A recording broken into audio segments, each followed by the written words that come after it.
the roads. I'm incredibly proud of our personnel and emergency responders across the state who braved the dangerous conditions yesterday evening throughout the night to ensure the safety of our communities.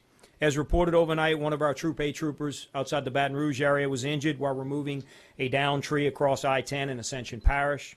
I'm pleased to report that the injuries were minor and the trooper has been released from the hospital and is home recovering.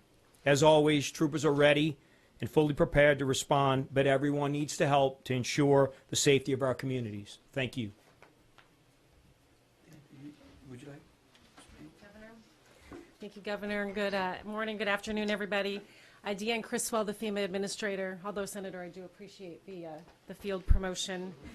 I was able to sit in on the UCG meeting just now, and I think as you heard from others up here, the amount of money invested in resilience has really made a difference, from the power outages to the number of homes saved. And it's really something that we want to be able to also lift up. But we know that there are damages that are still out there, and the pre-landfall emergency declaration that President Biden approved at the governor's request will allow us to continue to support those life-saving efforts and make sure that the governor has... First of all, the FEMA administrator there joining the governor at his news conference, his update in Baton Rouge. In the meantime, the mayor is just beginning an update at City Hall. Let's go to that.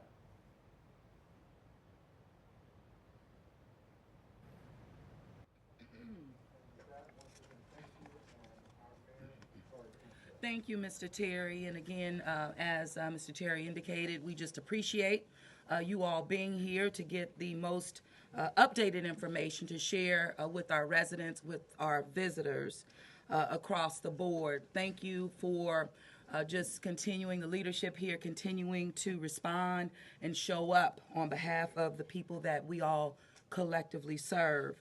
Just thank you to all of our residents, our citizens, I mean, across the board.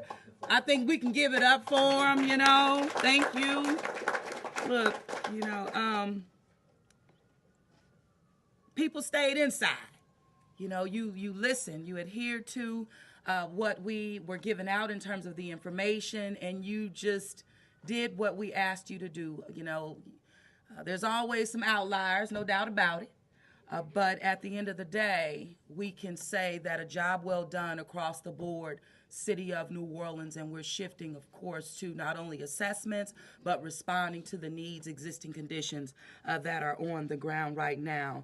Proud of course, all of our first responders, as I mentioned, our public safety teams, all of our essential personnel, just the employees of the City of New Orleans across the board. Just thank you so much for what you've been doing and what you will continue to do from this day and, of course, forward as we move from Hurricane Francis, the impacts of Hurricane Francis. Public Works, Sanitation, and Park and Parkways, as you know, have been out since daybreak. Again, thank you to all of our employees, again, responding and being boots on the ground. We want everyone to call 311 to report any down power lines as well as branches. We want you to continue to be a good neighbor and to check on your neighbors, particularly our most vulnerable, of course, our seniors in our community and those living with disabilities. We're all first responders. That goes without saying, but you know what? We are. And again, just thank you for how you are responding to the needs of all of our people. As of this morning, we know that Entergy is still reporting over 50,000 customers without power in Orleans Parish. You will get updates at this press conference as well. Just the work continues to happen even while we're here right now. It's happening, and we will give you information again as we receive it. We are standing up emergency resource centers.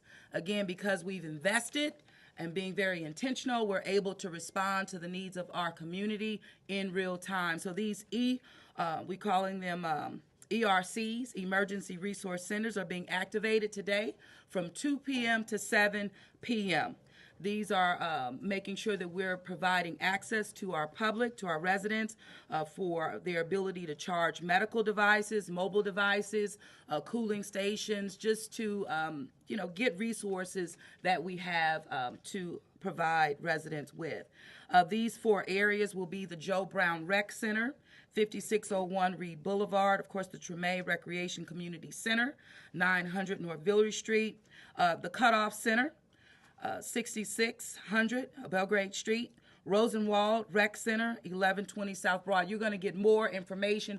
We'll continue to push this out. Again, 2 to 7 p.m. they will be open. Again, all of our, just our employees, I'm thinking about Nord C right now, just have been unwavering in their ability to provide services to our public. You'll hear more about this from leaders that will follow me. Together, New Orleans, they will stand up their lighthouses in the city as well. More information on that. Again, when you invest intentionally, here we can see the benefits of that. The city of New Orleans and partner organizations invested. We have these lighthouses, again, to provide the light in the community for resources to meet our people where they are. Cooperation, of course, and collaboration. We know that these things are key. And we're going to continue to ask for cooperation and collaboration and coordination every step of the way.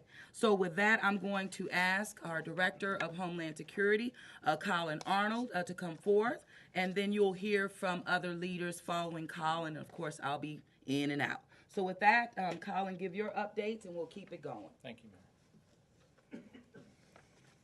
Thank you, Mayor, and thank you for your leadership. We remain activated in the city's Emergency Operations Center.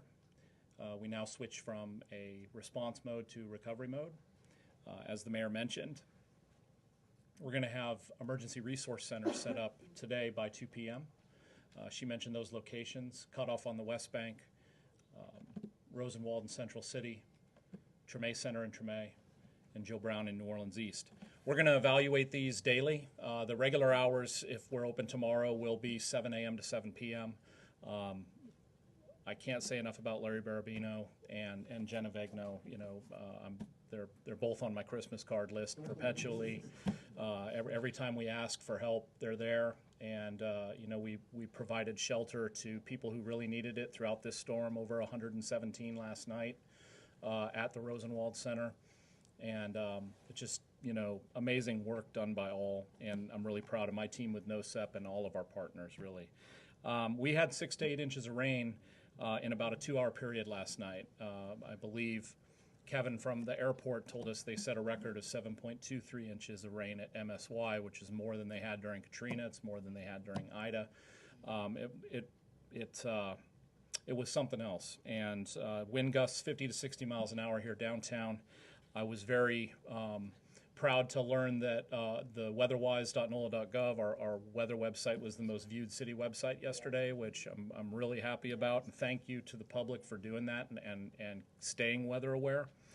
I think almost everyone heeded our warnings.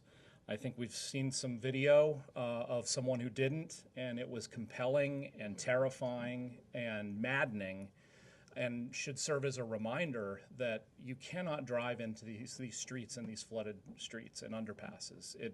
You will lose your life. And fortunately, someone who part of our extended family with the University Medical Center was there to assist that driver and save his life. And you know, I just we really need to pay attention. And I think for the most part, I'd give credit to the residents of this city that they did. Like I said, our main concern right now is for those without power. We wanted to make sure that people have a place to cool off. I think temperature, at least until the weekend, is going to be on our side on this one, which is a good thing. But it will be warmer over the weekend. And like I said, we'll assess whether or not we need to continue these centers as power is restored to the city. We're working close with Entergy to track just that, the power restoration. They've been a great partner. And since this hurricane prediction for this season came out, the 2024 season, I think everybody here has been bracing for this.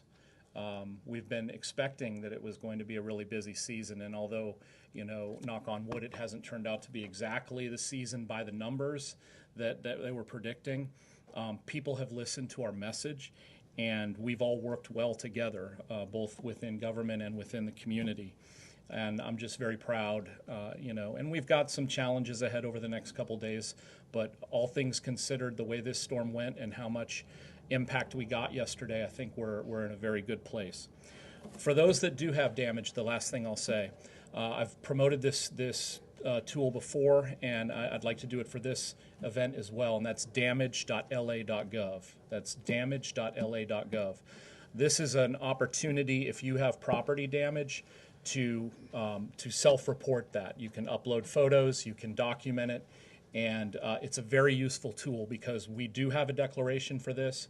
We do have a damage threshold that we must meet, and any assistance that you can do to help us document damage is very helpful both to us and to the state who actually runs that website. So damage.la.gov. Fire department, police department, and our own hazard mitigation teams have been out since the storm passed doing preliminary damage assessments. It's a good thing that they're not seeing a whole lot, but what they're not seeing, please report if it's out there, and that will help us. Damage.la.gov. And again, just thank you to everyone. Now, Dr. Vegno, give your update. Thank you. Good morning, everybody. Give you just a healthcare update. Our hospitals reported no issues overnight. I really want to thank the dedicated staff at both Ochsner and LCMC Health Systems who hunkered down, who stayed in the hospital for 24 hours more, who took care of the patients regardless of what the winds were doing. So, it makes a difference, and they're doing well. Most of our dialysis clinics are open today. There are 3 DCI clinics that are not yet open. So if you are a DCI patient, you should have a hotline to call. Please call that, and they will figure out how to get you in if you are scheduled for dialysis. We have 6 nursing homes currently on generators. These have been prioritized to Entergy as being of the highest priority to get back up and running, and so we appreciate their help with that. There's no issues reported in any of them. Our independent living facilities, we have about 68 that we follow under the ordinance. As of right now, we estimate there are 23 without power. The health department has strike teams in the field right now going to each one that either we know doesn't have power or we think might not have power to check out what's going on. We are identifying any needs that they have. So far, my teams have not identified any critical needs. But I do want to remind those facilities that they are required to check in by noon every day. So please, if you have not sent us your update, we want to hear your update. And again, during a declared emergency, as per the ordinance, there needs to be a point of contact on site so that when we go, we have someone to talk to who can help us figure out who needs things. So I appreciate their cooperation with that. As was mentioned by Madam Mayor and Colin, we are setting up oxygen exchange at some of the ERCs. What we know right now is that Rosenwald and Cutoff, we will have oxygen distribution there for individuals who have oxygen, who are not going to be able to get their regular delivery of oxygen running low for whatever reason. That will open at 2 when the ERCs open. We are working with Together New Orleans to identify 2 additional locations for oxygen distribution, and we will make those available as soon as we have nailed them down. For individuals who may be homebound or who cannot get to an ERC for oxygen, if you are having acute symptoms related to your oxygen tank running out, you're short of breath, you're having some respiratory distress, obviously we want you to call 911. If you simply are in need of tanks and just can't get to a center, please call the non-emergency number, 504-821-2222. We will be monitoring those, and in partnership with EMS and others, we will try to get you a tank as soon as possible. And I think that's all I have. Thank you. Very good. Thank you, Dr. Vegno. And so we'll keep it moving. I'm going to have Nate come on forward, please. Thank you, Madam Mayor. Thank you, everyone, for being here. It is amazing what we can do when we come together as a community. And one of the things we did yesterday, we came together for the unhoused population. I want to really thank Norris C. For stepping in, being a person who could see the individuals, help them in a time of need. Last night, Nordsea Health Department, MCIU, out with my team until 4 o'clock in the morning on the streets, transporting people to and from the Rosenwald location, making sure the 117 people were off the street. They were very thankful that no one forgot them. So thank you to the entire community. Thank you for the 311 calls. They did not go unanswered. Thank you for NOPD for doing transport to the shelter as well. It was amazing. When I looked up last night, I saw a sea of people who had hot meals, who were out of the elements, who were with their animals, who were getting electricity to their cell phones and able to transition. And this morning, a gentleman said, I don't think I'd have made it last night. That's important. So the community stepped in a large way. We met the people where they were, and they were happy to transition this morning either into a different sheltering process or get connected to services, which a lot of them did. On top of everything that took place last night, we had full shelters. And on top of that, we transitioned a lot of those individuals into some of those shelters, just to let you guys know that we're going to continue our process with everyone who's here in the room, not just because, we are repairing from a storm, but we have to continue to work the unhoused population as they are in need as well. I want everyone to understand that I have nothing but the greatest sympathy for every single person who stepped forward to help us out. Every person in here who's a first responder, we needed you yesterday and you showed up. I really appreciate everyone here, and a special shout out to my staff. We went nonstop from 10 a.m. yesterday, and I literally left from the shelter at Rosenwald with Lauren Bambino, and we came in here today to do this press conference because this is important. We did a great job yesterday.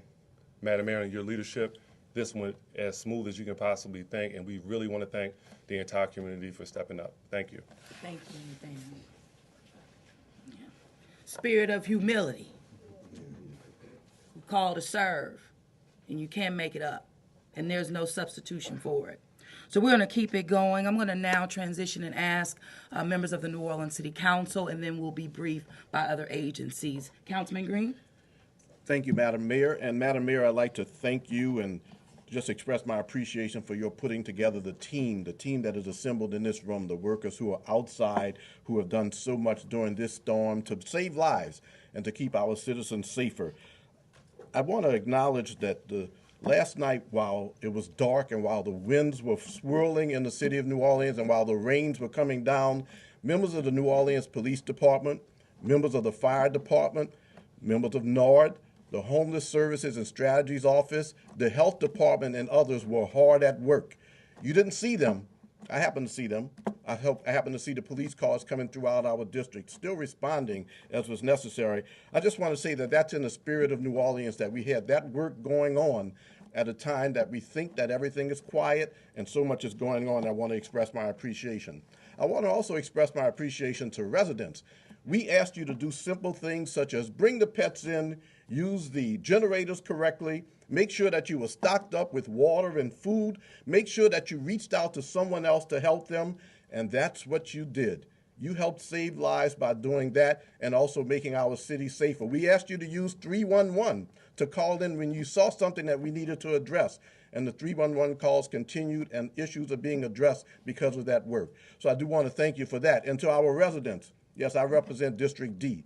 I had an opportunity early this morning to continue to go through the district and see what was going on. I want to let you know that we see your concerns. Yes, we see the tree that came down on Mirabeau Street on top of a house. We see the lines that are down on Parker Street and Sugar Hill because of the trees falling down. Nothing is being ignored. We've seen it all. Thank you for your 311 calls, and I want to let you know that the departments of the city of New Orleans are going to address those issues. We do ask for patience. My power is out. My power could be out. I express to everybody else to expect the worst and hope for the best. In my particular instance, I'm thinking that my power might be out for 4 days if necessary. It shouldn't be. But if it's out for 4 days, I'm prepared. I want to watch the Saints game on Sunday, so let's get it back Don't on. start those rumors now. Don't start that now. Let's get it back on. No, I'm just telling you, it's not going to be that long, but expect the worst. That's all we said. Everyone should have known that there was going to be a potential for the power to go out, and in many instances it did. But the crews were working out this morning when the wind subsided so that they could get on those bucket trucks and get those issues addressed. So I think that we're moving in the right direction in terms of recovery. I just want to thank all who are assembled here, all who were working throughout the day and the night, last night, to keep our citizens safer. We have a recovery coming up, but I think that we're in good hands with this recovery. And in behalf of my office and my residents, I want to thank once again this team that is assembled here today. And Madam Mayor, thank you for assembling this team. We're moving in the right direction during this recovery. Thank you. Thank you, Councilman, very much. And we also have this morning with us Councilman Freddie King. Had to get it straight. All good, Madam. Good afternoon, everyone. I want to start off by thanking for her leadership during this entire process. The response was great, and I think that credit needs to be given to where it's due, and thank you for your leadership, Madam Mayor. The communication the past 48, 24 hours was great. My cell phone and email stayed buzzing and being alerted by Entergy, by Sewage and Water Board, by the Department of Public Works, and that makes a big difference when you know what to expect, and you can not only receive the information, but distribute that information to your constituents via email, via text. So that was great with the communication. This morning, I had the opportunity to walk and drive the district from cutoff to Bywater, and people were in good spirits. Everyone was safe. There are a few down trees, few down power lines, but for the most part, everyone is doing well. I had the occasion to talk to residents. They were doing well. They would help one another out, raking leaves, putting limbs to the curb. Saw trash trucks being on the streets this morning picking up trash. Saw NOPD and the Orleans Parish Sheriff's Office working together, keeping us safe. And also, before I go, I want to give a big shout out to Coach Mr. Lad Barabino with NARD.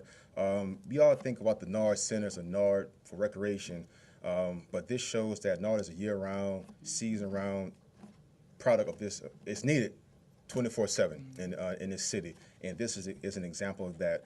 Oxygen centers, oxygen exchange centers, and cooling centers. You don't think about NARD when you think about this type of situation, but it's needed, and we appreciate that leadership, Mr. Barabino. And I have to say, if you stay ready, you won't have to get ready. And this city was ready for this storm, and it shows. So thank everyone. Thank you so much. Thank you so much. Councilman Thomas?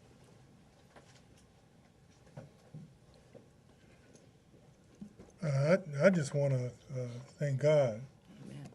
I know that's not fashionable these days, but Pearl, some of us know what the alternative could have been. So if we're not thanking God and if we're not praising God, then the total opposite of the grace and blessings that we got could have been something that some of us have lived that was much different. And I know that's not fashionable today. I usually don't write stuff down, but I'm so appreciative. There's some things that I really, and some people I really want to highlight. I want to thank all of these agencies here. I think I've consistently said it. I've been through enough of these when you couldn't communicate with people. You couldn't get to essential personnel. Sometimes it was like, who's on first? You didn't see agencies, state and city. You didn't see that level of coordination, whether it was technical or just the times. I've seen it when it didn't work as smoothly. But the thing that I really enjoyed about this, and I think with Tanisha Stevens, I think we were, Commissioner, where's Commissioner? We were communicating all night. Yeah, I have on my boots because my son and I had on our boots last night. Well, one of the things my father trained me to do, from Betsy to Camille to George to everything you want to do when I was a kid, was to accompany him while he checked on neighbors. So last night my son and I, and we used all safety precaution, your little nephew, I wouldn't let anything happen to him, but he wanted to accompany his dad and not only check on our neighbors, but see what streets were flooding, what was the level of the canal, because when you're from New Orleans, you know, he's got to know it's not just about him. He's got to know that maybe if somebody isn't coming, then maybe he needs to be trained so he can know what to do. Like my father trained me to know what to do. And we had a group of people who seemed to know what to do. I want to thank the businessmen and women who called. And Entergy, special thanks. In the 900 block of Renee Street, Mr. Ford is a special case who needs oxygen to survive. After visiting and spending time there this morning, your people really rushed to work hard. Guess what? He can stay home now. He's got his power. He's got oxygen. And for folk who don't know how important that is, I come from a special needs family. I had a sister who required special needs. So that's important. It's not easy for families to move around with someone who's disabled, someone who's handicapped, someone who needs special medical attention. So when companies can say, hey, you know what? We know what everybody else needs. That was a blessing from you and your team. I want to thank Nakia Hooks. I'm used to being out there by myself because I don't really care. I got rescued, so I'll be out there trying to help, right? But the president of our association, Nakia Hooks in Lake Willow, the mayor likes to say boots on the ground. I don't know if he had on boots, but he was out there on the ground. And there were a lot of people out there that we'll never thank. Businesswoman Malika Honore. Some business people are not really just concerned about the city being safe for their bottom line, the city being dry so they can make their profit. Some really care about us. Malika Honore, businesswoman, called. Brian Egana, businesswoman. Troy Henry, Gerald Butler, Otis Tucker. These are people who own businesses, very successful businesses, who called to say, what can we do? That's New Orleans. Mayor, thank you. Thank all of your team, guys, and let's continue to thank God. Amen. Well, God definitely lives in us. I believe that. And for all of us who took an oath, so help us God. So with that, we're going to keep it going. I'm going to ask Chief Gantier of New Orleans Police Department to come, and we'll then hear from Chief Samaran as well as Chief Nelson. Thank you, Mayor. All right, good morning, everybody. First, I want to thank the mayor and give my appreciation for your leadership, as everybody up here has said, and it is true. City Council for being here and expressing their, gratitude to us. So, as we move forward, our main priority was for the safety of the residents, the tourists, and those communities that needed help. But when I was driving around last night, I happened to run into some police car every half a block with lights on. Blue lights. And I was wondering to myself, I thought we had a shortage, but didn't seem that way. So I wanted to thank the Sheriff's Office also for providing that help, and all the city agencies that help in this. This has been truly a collaboration, and I really especially want to thank the men and women in the police department. It's one thing to come up here and tell you how everything went, but you have to remember, and that goes for all the public safety team, that they left family members at home during this storm. And through the worst of the storm, while they had that, they were able to compartmentalize their thoughts and their feelings and still come out here in the rain and help other people, not knowing what was happening in their home as far as power and everything else. So I just thought that this was a really true example of that. With that said, we will continue to work 12-hour shifts. Our men and women are actually patrolling those areas without power and patrolling around businesses that are vulnerable at this point in time. Naturally, as we transition to this phase, we'll hope to get back to normal. Hopefully by tomorrow, we can go back to our normal duties. But again, this was a prime example of the city working together. And I just want to say thank you to the men and women of the police department. Thank you. Thank you, Chief. Absolutely. And as I've been saying just throughout this event, you know, when you invest big, you see the big payoff. And investing in equipment and tools and the fleet and blue lights, I mean, it's real. Okay, so Chief Samaran, please come forth, and then we'll hear from Chief Nelson. Thank you, Madam Mayor. I also want to thank the mayor and public safety. I think there was a lot of boots on the ground, and that wind was blowing. And so thank you to everybody. Thank you all first responders, Entergy, anyone that had anybody on the ground, and that will continue to have anybody on the ground. So thank you for your partnership and the work you do for the community. Also, as was already mentioned, thank you to our citizens and visitors that sheltered in place. You certainly helped to prevent unnecessary calls for service and placing first responders at risk to come for you. And so thank you for doing that. New Orleans EMS responded to 170 calls for service yesterday and paused operations for 6 hours due to high winds. The peak backlog resulting from that pause was 20 calls for service that was cleared by 4 a.m. By our staff. And so I especially want to thank the men and women of New Orleans EMS. They was out there. We had high water vehicles. We were going into flooded neighborhoods, getting people out, bringing them to hospitals, checking on folks, and they cleared those calls within a few hours. And so thank you to our staff. They did a phenomenal job, and they continue to do a phenomenal job every day for the city of New Orleans. So this morning we are fully staffed, and we will start to transition to normal operations as we continue to respond to calls and assess additional needs that are out there post-landfall and where we are in the recovery process. We ask that you please use extreme caution when out and about and watch for debris, down power lines, and other hazards. Most injuries in a storm occur after a storm, so please use caution and don't get injured, right? So just be safe with everything you do. While a lot of the flooding has gone down, if there is still flood water, please don't walk in flood water. Please not drive through flood water. It's very dangerous, so please watch that.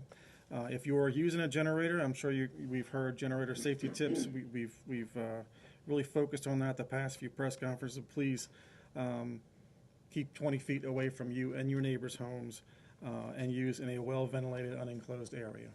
We fortunately have not had any significant generator incidents yet, but certainly we want you to stay safe, especially if you don't have power right now. So please continue to do that. As was already said, please check on those in your neighborhood or those friends, family, loved one that need that extra care, right? Check on them, make sure they're okay, get them the resources that they need, or call, and we'll certainly get the resources or help if they need that. As was mentioned by Dr. Avegno, if you have any problems. And that's the latest update from the city of New Orleans at City Hall. The most serious issue at this point, obviously, being the absence of power for a lot of people, though progress is being made, down now to 260,000 customers across the state, according to the governor and his update, that are without electricity. John Snell back here now, live at the Fox 8 studios, along with Liz Reyes. I'm glad to be here. It is back to the cleanup mode again after another storm, and the governor and the city both stressing just have patience for now as they try to get things back to normal. Condra Norwood, unfortunately, we are quite experienced at this in Louisiana. Unfortunately, and I'll say you got to find some silver linings. The silver lining is that the weather is now cooperating to give us a little bit better chance of getting all this done. This is what is left of Francine, the storm system moving into North Mississippi now, and really starting to unwind. You can see here as it spreads out, it lets you know that we're also losing the intensity. So this storm is now heading towards remnant low status. This is the last tornado watch left over with that along the Florida coast. And for us, we're drying out. Excuse me. We are drying out around here. A little sunshine even breaking through. Here was that path as it made its way. You saw that ripple, wobble, zigzag right across Lake Pontchartrain there. That's where our center was located. And technically still a depression, 35-mile-per-hour winds, but getting on out of here and unspooling is what we say when we start talking about those tropical systems coming apart. We've got that breeze along the lake, and notice the wind direction southwest, a little bit westerly here. That's going to help to get the water out of the lake. It's going to take a little time, but we're seeing those levels starting to come down. Wind gusts are still up there around the 20-mile-per-hour range, but it's just a nice breeze, and we need it with the power outages in particular. We had the clouds around early this morning. We don't have those anymore. Just a recap, if you're just getting a chance to check in with us, you had the effects of the rainfall, and we had a lot of flooding that was associated with rainfall around here, where we saw 8, 9, 10 inches of rain. This is radar estimates across the area here, showing about 7 inches across parts of southern St. Tammany, 8 in southern Tangipahoa, back through St. Charles, where we had radar estimates of 8, 9 inches. But we've got some ground truth to show you. These were the rain totals that showed up 24, 48 hours in our official rain gauges, 8.41 out at the airport, 4.21 in Slidell. And we take a look at our weather watchers, and this lets us drill down. So radar estimates, a lot of times in a tropical system, they're going to be a little bit under. You got a lot of factors going there. We've got all the rainfall they have to look through. In addition, we saw the radar come down early morning, about 12:30, 1 o'clock in the morning. We weren't getting radar out of Hammond anymore during some of the worst part of that storm, making its way across the North Shore. So some of our North Shore numbers may be a little low, but this is what we saw in rain gauges from Pete and Luling at 7. He gave us that update, 6.67 in Laplace, 7.32 in Riverbend, 7.17 at Cleary Playground, and 8.39 over Bonneville and I-10, 9 in Araby. So our actual rain gauges did show up with some of those intense rainfall totals.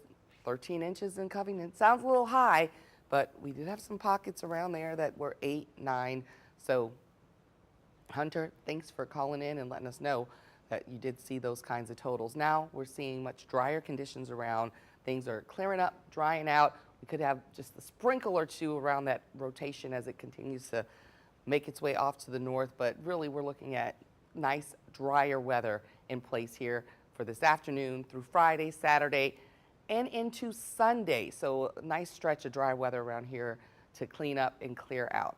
The one thing about that dry weather, though, is that it is also going to be on the hotter side. We're going to start talking about, with this sunshine, temperatures start to rise a bit more. Middle 80s today with the breeze, maybe not so bad. You can open up a window, sit outside, and catch a little of that breeze. It looks so much nicer at the lakefront, sunshine breaking through. Temperatures in the upper 70s right now at the noon hour.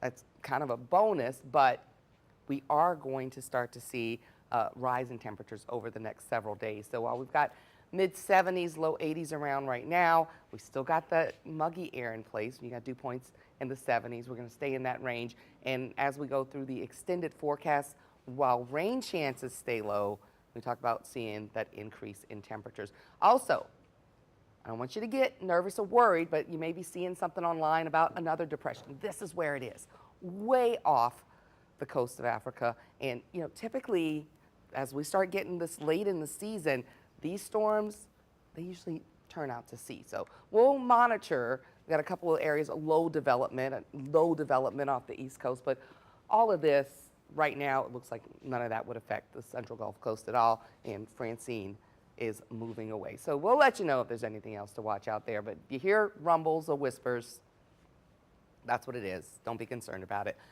What we're looking at here, it's a pretty nice 7-day, lots of sunshine, you know, something that makes people smile around here. We start talking about Saints on Sunday. Well, maybe we can kind of clean up and get it together for some folks and be able to at least enjoy that. I know it's going to be a much longer haul for a lot of our folks around the Fox 8 viewing area. And definitely this is one of those storms where, you know, overall, you know, things look like they're going to be able to move quickly and kind of get back together. For the individual that had some serious flooding or some serious damage, we all know how it is. Everybody's had it at some point in some storm. What a difference the day makes, right? I'm thankful for the sun today, for those, like you say, in that cleanup mode and waiting for restoration of their power. Yeah, and you know, a lot of folks are, you know, maybe you're watching us on your cell phone or your tablet, got the generator going. We're going to try to give you as much information as we can. All right, a lot of ways to watch as you learn when you have to. All right, thanks, Nikandra. Power crews are out across the area. That's right, and Tom Trong, he found some of those workers are in Metairie, located on Wilson Drive. I'm Tom Trong on Wilson Drive, just off of West Esplanade in Metairie, and behind me is a very welcome sign for many of the neighbors here on Wilson Drive. That is an Entergy truck, a bucket truck, and if you swing around, you'll see some of the crew members right now meeting, trying to figure out how to get power back on to this neighborhood. According to the neighbors, power went out here around 8 o'clock last night. It momentarily came back on sometime during this morning, but then they had to get it powered down again, according to the neighbors here. Now the Entergy crew is back on scene, trying to get power back to this block. Right behind me here is the Elmwood Canal. It's one of the largest canals in Metairie, and what the neighbors tell me is that last night the water level, as all the rain was coming down in sheets, the water level of the canal came right up to the top of this cement area here, but it never overtopped. But according to the neighbors, this canal did overtop during Katrina, and it came up almost to these homes right here. Some of the neighbors did get flooding during Katrina, but luckily that was not the situation. But take a look at the power poles on this side here. Drew, if you can kind of swing around. That is some of the power of the storm. Some of these poles have been leaning for a while, according to the neighbors, but Francine didn't help matters. And right now, hopefully the Entergy crews that are behind us here will get that corrected. I'm not sure if that pole is actually going to be the one they're going to be working on, but as long as people get power here, they'll be happy. Reporting on Wilson Drive, Tom Trung, Fox 8, Local First. This is Olivia Vidal in the First Alert Center. Some good news from Ton there in Metairie, reporting on linemen and utility crews out working to safely restore power across Jefferson Parish. Just a little fun fact for you. At 3 o'clock this morning, when we were reporting on the power outages, Jefferson Parish had 68,000 customers in the dark. Today at this hour, 50,000. So things are improving. I want to show you some of the power outage across the state. Right now, poweroutage.us is reporting 317,000 residents in Southeast Louisiana still without power this morning. That is down from 392 earlier, so power is slowly returning to the grid. Taking a look at the Entergy map, I'm going to refresh it here so we can see the pockets of outages in our viewing area. You can still see red across the river and bayou parishes here and throughout the greater New Orleans area. You still see those pockets of outages. Just some numbers for you real quick. In Jefferson Parish, 50,000 customers still in the dark. Orleans, 49,000. Lafourche and Terrebonne. Lafourche has 36,000 customers without power. Terrebonne, 25,000. Tangipahoa is seeing 17,000 residents still without power. Now, when we look at the Washington St. Tammany Electric Co-op map, I'm trying to zoom in here if the map will work with me. You'll be able to see, I'm all lost now. Here we go. Just some of the outages here across the three main parishes that this electric company services. Total number is 15,950. That's down from 17,900. So things are improving on the North Shore as well. And of course, we did see those linemen leave this morning after safety briefings. So we know that crews are on the ground there. CLECO is reporting 19,000 customers still without power, but that's the latest. We know things are improving. We know utility crews are on the ground working to get power restored to customers. That's the latest from the First Alert Center. Back to you. Thanks, Olivia. Glad to see some progress. And Lafourche, one of those places she just said, hit hard. So many people still without power. Josh Robertson has the latest with damage to Nicholls State University. We're here at Nicholls State University right now, where obviously we've shown you some of the damage, and if you ever get to take a look at some of the drone video that Jake shot showing the damage from that roof not far from here, and you know, they're gonna have to clean up a lot of this stuff. A lot of area doesn't have power still in Lafourche, and especially Thibodaux, which is one of the most populated areas of the parish. But I'm here with Jalen right now, just a student, a junior here at Nicholls, and you know, I see you guys driving around in this truck here this morning, and what are you making of all this? I mean, it's some damage, and I know y'all probably had to ride it out. Walk me through, like last night, what was it like riding out a hurricane here at Nicholls? Other than the wind last night, you know, wasn't very tragic. You know, me being from New Orleans, so where I get that year round, so you know, it wasn't as bad, but you know, especially nothing you don't want to get while on campus, you know. No, right. I mean, have you talked to your family? They know you're all good? Yes, sir. Yes, sir. Good. That's important. They know, because I know they're going to check on you guys. And some of y'all evacuated. You know, have any of your friends talked about evacuating? Did any of them? I mean, if you'd evacuated, I guess you would have just went to New Orleans, so that's not really helpful. Yeah. most of them, you know, they went either to Baton Rouge or out here hit bad again, but other than that, nowhere really particular. So, I mean, I guess you guys just, I mean, if you're a junior, have you been through any hurricanes since you've been a student here at Nichols besides this one? No, sir, none at all. Other than before, you know, Ida back in 21, maybe 22. You might have been in high school by now. Yeah. So what's going through your head now, seeing all this damage? I know you saw that damage from the roof over there. We got some drone video of it, and all that. I mean, that's a lot of damage. That whole roof blew off and flew all the way to the front. Like, what did you make of that when you saw that? Really, I just wanted to make sure everybody was all right, because I mean that could have flew off and hit anybody. You know, we actually seen a picture that it flew off and hit somebody's car. So, you know, just that being in the car, that would be tragic as well. Well, Jalen, we appreciate you guys talking to us. I'm glad y'all are all okay. Get a shot of these guys too. They're hiding behind the camera there. He's not by himself. Jalen's out here rolling with his buddies all around Nichols campus. They're trying to stay in good spirits. Again, no power right now in Thibodaux still, but they're working on it. Entergy's around trying to get that power back on. But again, the students here obviously seeing some of that damage on their own campus here this morning after Francine passed on through. We'll send it back to you now in the studio. I love when we get out there, we actually talk to the people who are feeling the impacts or not, and just dealing with doing their part. Yes, exactly. Just south of Covington, dozens of residents are dealing with foot-deep floodwaters on their streets and near their homes. Okay, Rob Masson now has more on the river. It's way up in surrounding neighborhoods and the impact. We are in Lazy River Estates, just south of Covington along the Tchefuncte River, where four-wheel vehicles are the only way in and out as the Tchefuncte River continues to rise from some of the 7 to 8 to 9 inches of rain that Hurricane Francine brought to this area. I'm with Kyle Mayer, and Kyle has lived back here for about 8 years. And Kyle, what did you think when the water started coming up last night? I actually spent the night at my father-in-law's place. They have a generator. We knew we were going to lose power, so I'm kind of seeing this for the first time, but it's hopefully it's on its way down. Most of the houses are raised back here, but you did lose a truck during Hurricane Ida. How concerned are you for some of the vehicles that are back here and your own?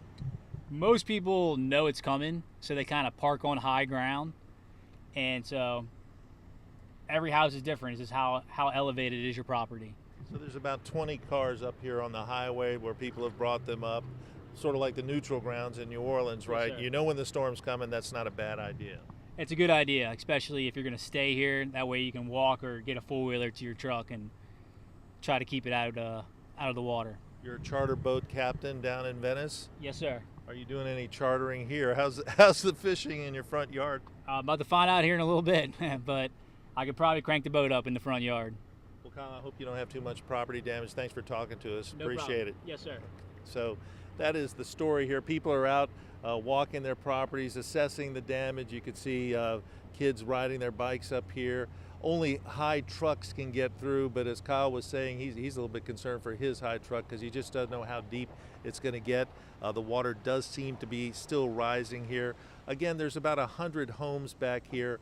If you are driving through like this truck is doing, please go very, very slowly, because even if the homes are raised, you could possibly push a wake into somebody's car, and that's not going to be fun for everybody. But here, just south of Covington, folks out in Lazy River Estates, kind of assessing the damage, seeing what Francine brought back this way. They're just off the Tchefuncte River. This sort of flooding is not unusual back here. It can happen 2 or 3 times a year, some years.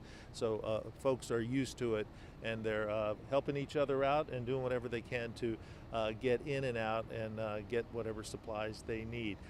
State Police helicopter just went over assessing the damage. They are looking all over St. Tammany to see what was going on, and as you can see, here comes another truck, sort of pushing a pretty big wake here, but he seems to know what he's doing, and it doesn't look like it's going in any direct houses here. But we are just off the Tchefuncte River, and folks here waiting for that river to go down. It could possibly go down by tomorrow. We talked to Parish President Mike Cooper a short while ago. They don't expect there to be a very dangerous crest on the river, and he says everything should be flowing toward the lake smoothly. So that's the story from Lazy River Estates, just south of Covington. Rob Masson, Fox 8 Local First. Back to you. On the South Shore, Kenner is a place that has experienced some significant impacts too. Maddie Kurth is live there.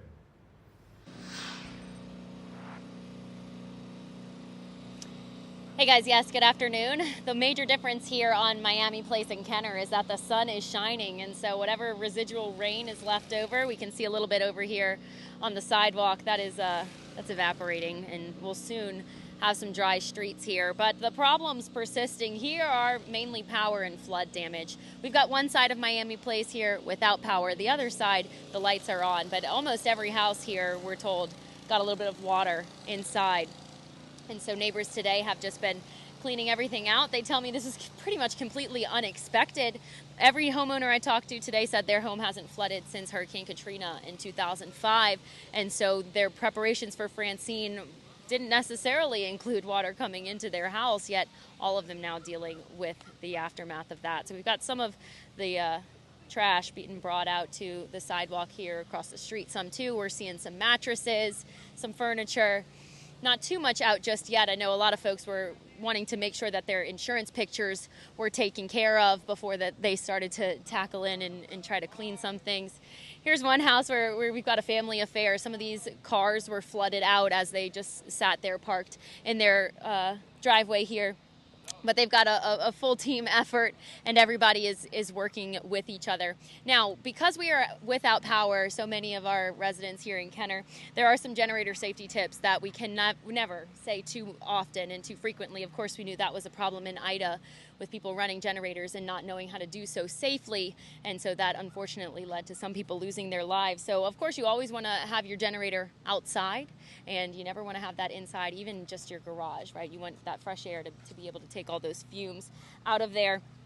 And you never want to leave the fuel, the gasoline, in your home either. Now, before you refuel your generator, of course, we don't know exactly when the power is going to come back on here in Kenner. So before you gas it right back up, you need to let that thing cool down, right? Take a moment, maybe try and plan out when you need to regas your generator so that you can maybe enjoy some of the outside temperature without heating your house up too much. I want to turn your attention over here to another house. We've got some soaked mattresses over here and some larger tree branches that flew into the street here. But still morale is high, even with a couple inches of water in everybody's homes. I'm seeing the same people walking back and forth up and down Miami Place here, checking in on each other. And the problem really came yesterday, we're told, around 8:30, 9 o'clock is when the water started to creep up onto the lawns and approaching the front doors of all of these homes. But we're told by neighbors that all of that water just came in quickly. And sorry, Cole, we got a car coming. Let me just get you out of the street here. All of that water came in very quickly, and so people were caught off guard. They, of course, weren't expecting their homes to be flooded. And unless they were raised, like this home right over here, you can see they weren't too fortunate as to not get any rain up in their homes. But the generators are rolling. We had a pressure washer back there taking a hack at some of the dirt and stuff that had rolled up on their driveway. And then just some more information for any other Kenner residents outside of just this Miami Place area. The curbside garbage collection, that's going to be canceled for today, and that is because the landfill is closed as well. So continue to gather your trash, of course. This shouldn't delay any of your recovery efforts, but just know that it may be sitting on the curb for another day or two. And then you need to continue to conserve water here, not only in Kenner, but across the parish. We know that those power outages really put a hamper on the sewer system across the parish. And so many of the residents we talked to here that had their homes flooded said not only was the water coming in from outside, but also up underneath their drains, their bathtubs and their toilets and sinks had some water starting to come through. So we want to conserve water when we can, just so that our emergency crews can take care of that. We are still driving around and seeing traffic lights without power. Some of them are completely dark, some of them are blinking. Let me be the first, last, and a millionth person to tell you, when you've got a blinking traffic light, that's a four-way stop. So you treat it like a stop sign, right? You stop, you look both ways, and then you keep going. The government offices are going to be closed today and tomorrow. This is going to include the Senior Center, the Hispanic Resource Center, and the Food Bank. and Mayor's Court is also canceled, but the Emergency Operations Center is still activated. So if you have any issues and you need the parish's help, you are encouraged to go call them. So we're seeing some residents here. Hey, how are you doing today? The sun is shining, maybe drying some things out. How'd you make it through the night? We was up all night, and water came up to the sidewalk, stayed there for a while. And then as daylight started coming up, it started coming up so fast. But from what I understand, they had 6 pumps, and they went out because of the electricity. And then they got them back going, but they only got 4 of them going. But it finally went down. We don't never have problems like this back here. Did you have any water inside your house? I see your garage has a pretty high slant on it. No, we had it lifted after Ida. So, but this gentleman here, all night he was pushing water out of his home. Sad. He just redid it from Ida. I mean, the whole 9 yards. Some of the folks further down here this way on Miami Place said, their homes hadn't flooded since Hurricane Katrina. Does this area ever flood in big rainstorms? No, not really. I mean, Katrina, that was the one. My parents, they lived up on 2-Lane Drive, and in the early 90s, we had floods. But they done upgraded, so they don't have that problem no more. It's just sad, though, because I see all of these people get their houses redone, and then, boom, just like that, There's definitely some anxiety leading up to this storm about what might happen. Of course, Francine, you'll remember, intensified so quickly. I keep saying that we were cheering on the Saints on Sunday without a care for tomorrow. And then on Monday, we started to hear the rumbles. But by Tuesday, we were in go mode. So how did you protect yourself? What were your hurricane preparation plans? Well, we went to Sam's and loaded up on water and batteries and all the necessary stuff that you need. And got it all stacked up in there right now, but we didn't really need none of it, thank God. You always want to be better safe than sorry. Oh, all right, well, hopefully this neighborhood can get back to business soon, and we appreciate you coming out here to help all of your neighbors. Yes, yeah, thank of course. You. Yeah, of course. Have a good day. You too. Yeah, we'll continue down the street a little bit more here. And I want to step out of the way of all of the moving cars, of course. We don't need any further accidents. But we've got some more neighbors down here as everybody is, like I said, just in a little bit of higher spirits now that the sun has come up. That's always helpful. Hey, ladies, how'd y'all make out? Did y'all make it out okay through the night? Yes, we did. I didn't get any water, but my house is, and we have a whole house generator. We're the only people with power right now on this side. This side has power, but the other one doesn't. But we got it after Katrina, because I told my husband I didn't care what happened. I will never be without power again. I hear your generator, and I know you're running it outside, which is great. We were just running through some safety tips. You got to be really careful about that. But my neighbor, they got a gasoline one in the back. But they following the rules, And we were just talking that this other lady down here, not only did she get water in her house, but all the cars. The trucks and cars got water. That was a similar story just down the street, down Miami Place a little bit more. And then you interviewed my son earlier he had the LSU stuff. We all fanatics about LSU. Hey, at least we'll have something to take our mind off of all of this very soon, right? But we try to help each other all the time, whenever we can. That's that neighbors helping neighbors attitude that's going to keep us going, right? I took a picture with you. You did? Yes, we took a picture earlier. Yeah, but what's her name? Andrea and her husband and another lady. We were out here with some neighbors who were Fox 8 viewers. They watched us getting poured on cats and dogs yesterday in Lafitte. That's all I watch is Fox 8. And we saw y'all last night almost drowning. I said, oh, geez, they are getting soaked to the bone. We are so grateful for our meteorologists too at Fox 8. I mean, Zach, Hannah, Nakandra, Amber, and Bruce, all really working hard. I watch it all the time. Well, we appreciate that, ladies. Thanks so much. We're glad you guys made it okay. Yes, ma'am. So as you're all taking a feeler of the local temperature here, you're seeing it just as much as we are. Everybody's frustrated. Of course, you never want water in your house, but it helps when you've got friendly neighbors nearby to help you out. So, Maddie, I've got 2 questions for you. As you drove around heading there or while you were there, any idea of what is open? If people needed to head out to the grocery store to pick up anything, and any idea how long people will have to conserve that water. That's right. So we don't have an update on that just yet on how long we'll have to conserve water, but I do have the good news to report that the Target at the Esplanade Mall is wide open, fully stocked. They have all kinds of water, cases on cases on cases right there at the front. We stopped there, grateful for an emergency bathroom break as we've been out here on the road since, 2 o'clock this morning, Cole? Yeah, 2 o'clock a.m. So yes, Target at Esplanade Mall is open, and some of the gas stations are starting to open up as well too. We've seen them pulling the out of order bags off of the pumps. So yes, City of Kenner is definitely waking up and getting a little bit more alive after hunkering down so hard for Francine. Well, thank you. It's been quite a night there in Kenner, and we appreciate your hard work out there too, to you and your photographer. All right, thanks, Maddie. We'll bring Nicandra in and talk a little bit about, kind of the lessons learned. One lesson I learned years ago, I mean, this is before Katrina. We had a tropical storm. We sent a reporter out to the lakefront. It was Nichelle Turner, actually, reported it. And Nichelle's not all that tall, and I just ad-libbed, okay, Nichelle, stay dry out there. And just as I said it, this giant wave came up and covered her. And a friend, when I talked to them, said, "You look like such a jerk." We all get wet from time to time. It happens. That is certainly part of it. I didn't mean to, but I still feel badly about that. What's the lesson? What do you take away from the storm? Every storm is different.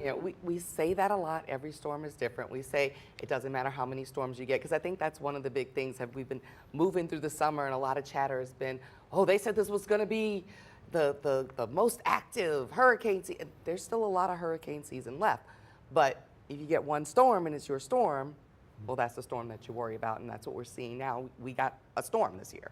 A lot of people have yet to see that, and for some, it's going to be a minor inconvenience, and for some, it's going to be life-changing. I got to tell you, we get to mid-September, and we have had serious storms in October.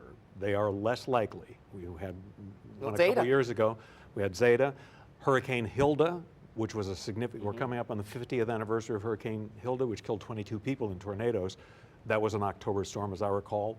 Juan was not a major storm, but I always still can't help myself. We get to mid-September and I start looking at the days saying, okay, another 3-day stretch without one, another 3-day stretch without one. But we didn't get there, because remember, September 10th is the statistical peak of the Atlantic hurricane season, and there we are. But September 10th, September 11th. Right. And I think the other thing, too, that you guys always stress, it doesn't have to be the big H in front of it. It doesn't have to be a hurricane, because we see what can happen with tropical storms and just rain sitting over you. So what would you stress to people? Because I know you say this all the time, don't focus on the cone, but I think you got to factor into where you live and what the infrastructure is in terms of, has it been updated lately, or are you dealing with a 200-year-old system with pumps? So many things you got to factor in when you are told a storm is coming.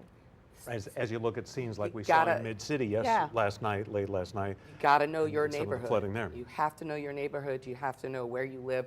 You have to know, sometimes, we look at a broad brush and we're talking about all all of Orleans Parish, but this is one block in Mid-City that was really dramatic, whereas a couple blocks down, and we saw this last night with, I think it was David Jones was on this, and he was kind of moving around and saying, well, we haven't gotten to the flooding yet, but then when he gets there, it's up to car hood. So, it could be a block, it could be down one street. You really have to know what your risk is. Another thing I think we see, and I'm glad I haven't heard a lot of this yet out of this particular storm, is the difference between if you live in a mobile home or if you live in a manufactured structure, as opposed to if you live in a brick house in a certain area, what the winds are going to be like. That can make a big difference. If you have trees around your house, that makes a big difference on what decisions you make for you and your family. Do you was it Hurricane Lily? Is a name that you may remember? There was a Hurricane Lily, yes. Way back, which affected Not that far back. Well, for some people it's way back. Not for me. Or as we look at video of Slidell and the effects there, but we talked a lot. This was a hurricane that affected Lafourche Parish, Terrebonne Parish, those areas, Terrebonne especially, I think. And many homes flooded. Some homes were raised after that. Sometimes in the media we don't talk about things that officials say went right. And certainly you take this storm and hit it with Terrebonne Parish, slam it into Terrebonne Parish, 20 years ago, And I before the believe levee was improvements. 20 years right. ago. Was it? Okay. If I got the right storm, I'm thinking it was 2004. You take that storm and Around slam that it into time. Terrebonne Parish, 20, 25 years ago, and you'll have a dramatically different picture than what happened last night. We heard the FEMA administrator, Deanne Criswell, say these residual investments, meaning levees, have paid off. Well, one of our officials out of Terrebonne Parish this morning was saying that. She was saying, we did good. It's working. What we were hoping for is happening, and that's what we saw with this storm and a little bit with Ida as well.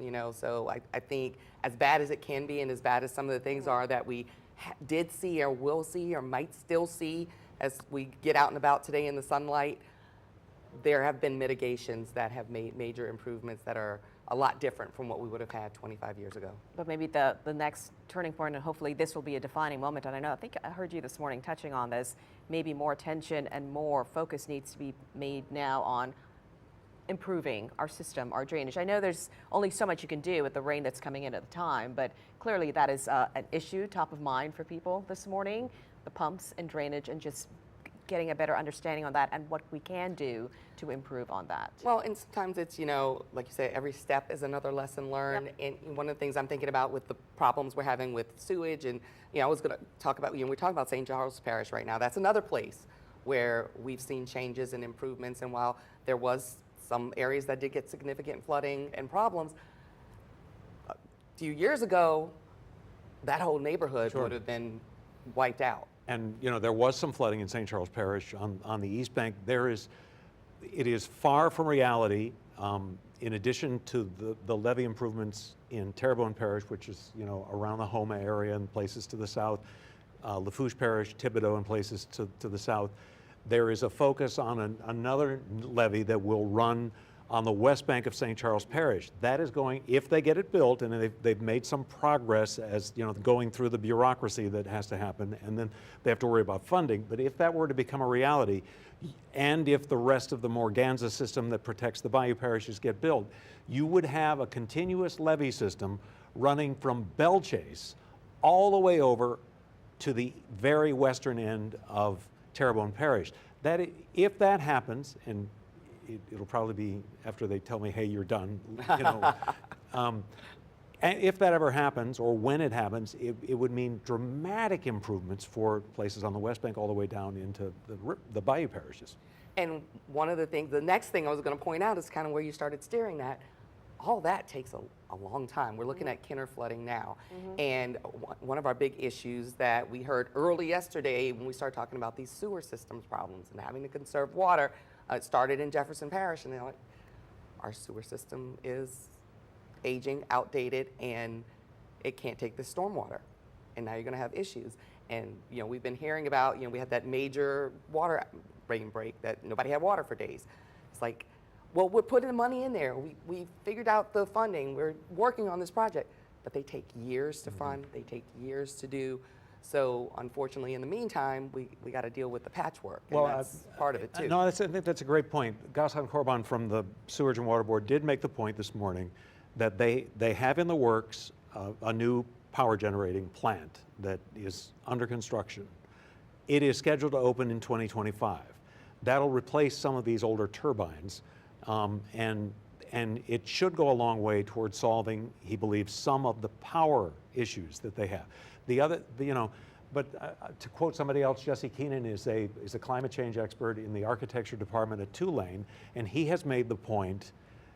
He's somebody who specializes in the finance of climate change, like insurance companies and their arguments about, because you may not believe in climate change, but your insurance company does, and that's a problem when we have these huge insurance escalating costs. He makes the point that the long-term threat to New Orleans for sustainability is not the concern about levees. We've largely fixed the levees. They will need to be raised and maintained. The sustainability threat, the resiliency threat, is the inability to handle the random afternoon rainstorm in July or September. That's a big issue because you have companies that may be reluctant to invest in the future. So anyway, thanks, Nicandra. Thank you. And maybe in the next hours, I wanted you to explain something. One question people kept asking a lot. It stopped raining. Why am I still seeing the gusty wind? So maybe you can explain. That was one question we kept getting a lot last night. Okay, we talked about Kenner, a lot of flooding there, and Andres Fuentes spoke to the mayor. We're here in the city of Kenner taking a look at how the city is doing in its recovery efforts after Hurricane Francine. I'm joined with Mayor Mike Glazer. Mayor, could you kind of tell us a little bit about, now that the sun is up, we've been seeing Kenner Police, Kenner Public Works, crews just out and about assessing damage. What can you tell us about progress being made thus far? Well, we know that some parts of the city in the northwest side did regain power early this morning. Not as much as we would like, but our crews are out assessing damage. They're doing building assessments. The Public Works crews are going out any downed trees, which we surprisingly didn't have a lot of downed trees blocking roadways. And I know University City, Lincoln Manor, a lot of those areas flooded due to overflowed canals. What can you tell us about those areas? I'm seeing that water finally get out and about, out away and not an issue. Yes, it did take a lot longer than I would have liked for the flooding to subside. But when I was out early this morning around 5:30, 6 o'clock, you did see a lot of progress made in the West Esplanade-Loyola intersection and the surrounding areas, because that by far was the hardest hit area with our flooding, which is on the 3700 block of Tulane and that part of University City. And Mr. Mayor, I know power is a big concern. Me living in the city of Kenner, I'm without power, several family members, and several thousands of people here in the city of Kenner without power. Any timetable? What is the real hiccup that you're hearing from Entergy? No, they won't give us a timetable because, as you know, this morning is when they first went out. But we know that the lack of trees that are down, the lack of damage to the overhead power lines should make our restoration time a lot faster than it would be if we had a lot of devastation if they had to replace power poles and lines. We're not seeing that in the city of Kenner. It was mostly floodwaters that gave us all the damage. Perfect. Thank you so much, Mr. Mayor. We're going to be keeping up to date with you, getting all the latest information, but I do want to bring in Valeria Caguas, also with the city of Kenner, to kind of give a little update in Spanish. ¿Qué estamos haciendo hoy en la ciudad de Kenner y qué estamos sabiendo sobre ya pasó el huracán y ya está viendo la policía, Public Works, todos los equipos ahí limpiando las calles y todo eso? Así es, Andrés. Bueno, como dicen, después de la tormenta llega la calma, ¿no? Como podemos observar, hoy es un día precioso, pero sí, pasamos horas muy difíciles en la ciudad de Kenner el día de ayer, horas de la madrugada. Ya hoy, como tú lo dijiste también, podemos observar que ya hay varias cuadrillas trabajadores esenciales de la ciudad, ¿no? Que están trabajando para limpiar, levantar ramas. Afortunadamente, como dijo el alcalde en inglés, no se vio tanto daño.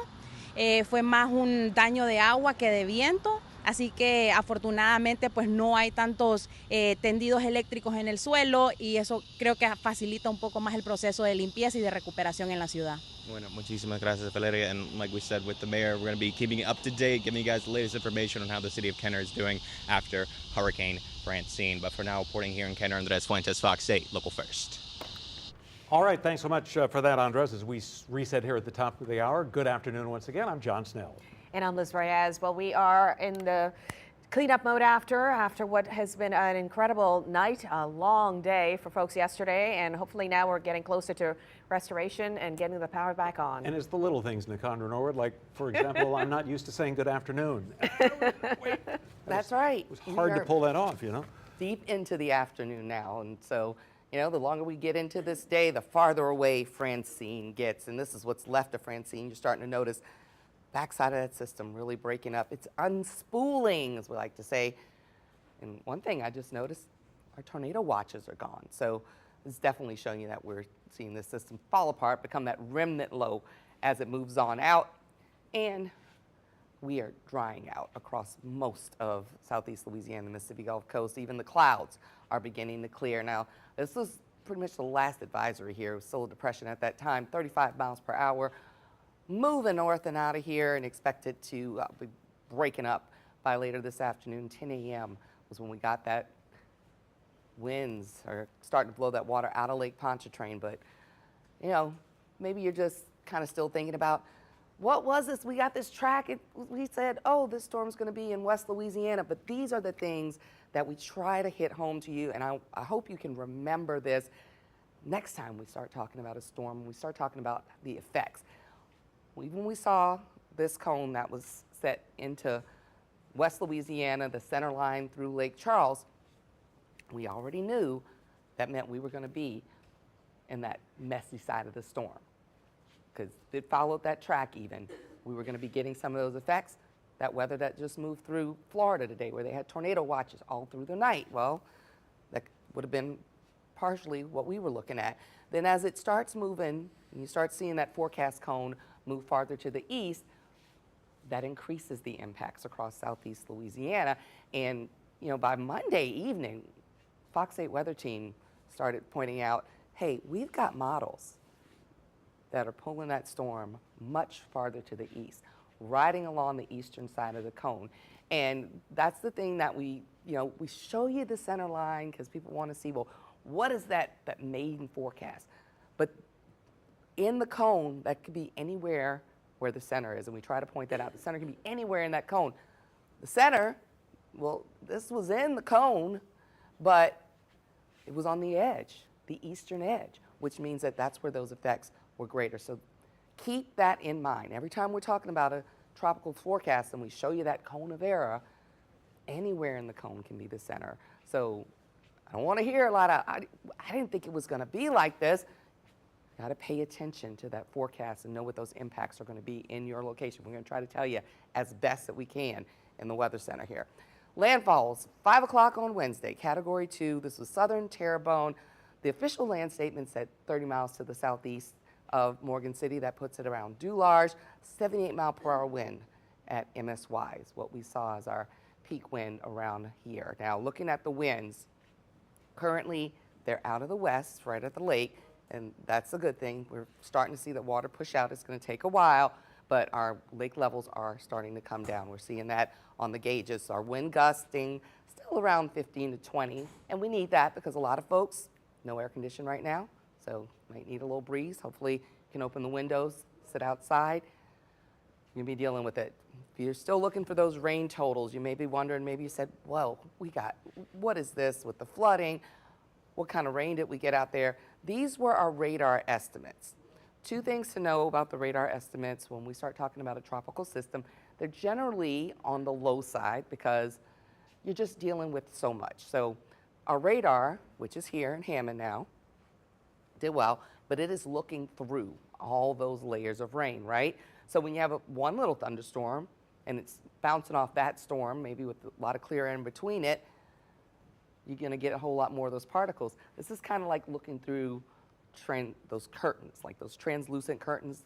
And if you stack them up, the more you put through them, the harder it's going to be to see. So you're maybe not seeing as much of the activity as you might see in an individual storm, which is one of the reasons we may see a little bit lower numbers on those estimates, but our ground truths are really lining up and coming up a little bit higher than what we're seeing there. So out at the airport, the 2-day total, 8.41 inches for a 48-hour period.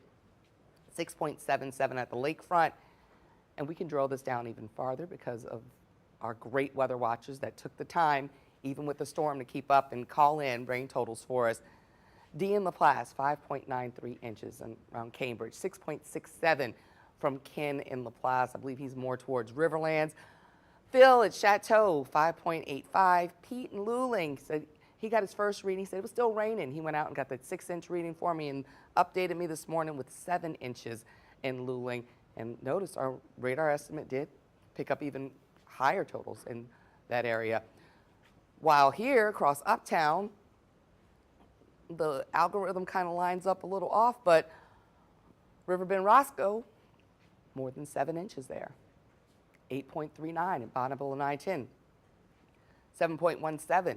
Mike at Cleary Playground, he said he'd never seen that much water on his street. A lot of people are saying that about what we saw in Metairie and Kenner. And then Paul in Araby called in 9 inches for us. Yuki and Chalmette, 6.65, and about 5 from Thomas and Woodmere. Now we look across the lake here. This is the one that really jumps out at us. Now, Rick at Walheim, 8.5. 7.25 from Vernon Covington. Bet 13.24. Excuse me, we've been talking a lot the last couple of days. thanks to Hunter and Covington for calling that in. Looking at our forecast models, things look good through the next several days. That's going to give us a chance to clean up, clear out, dry up. That's what we're going to be working with here. Then as we go through the extended forecast, we're going to get some sunshine back. That depends on probably your situation. Sorry, folks, I'm getting that coughing fit here.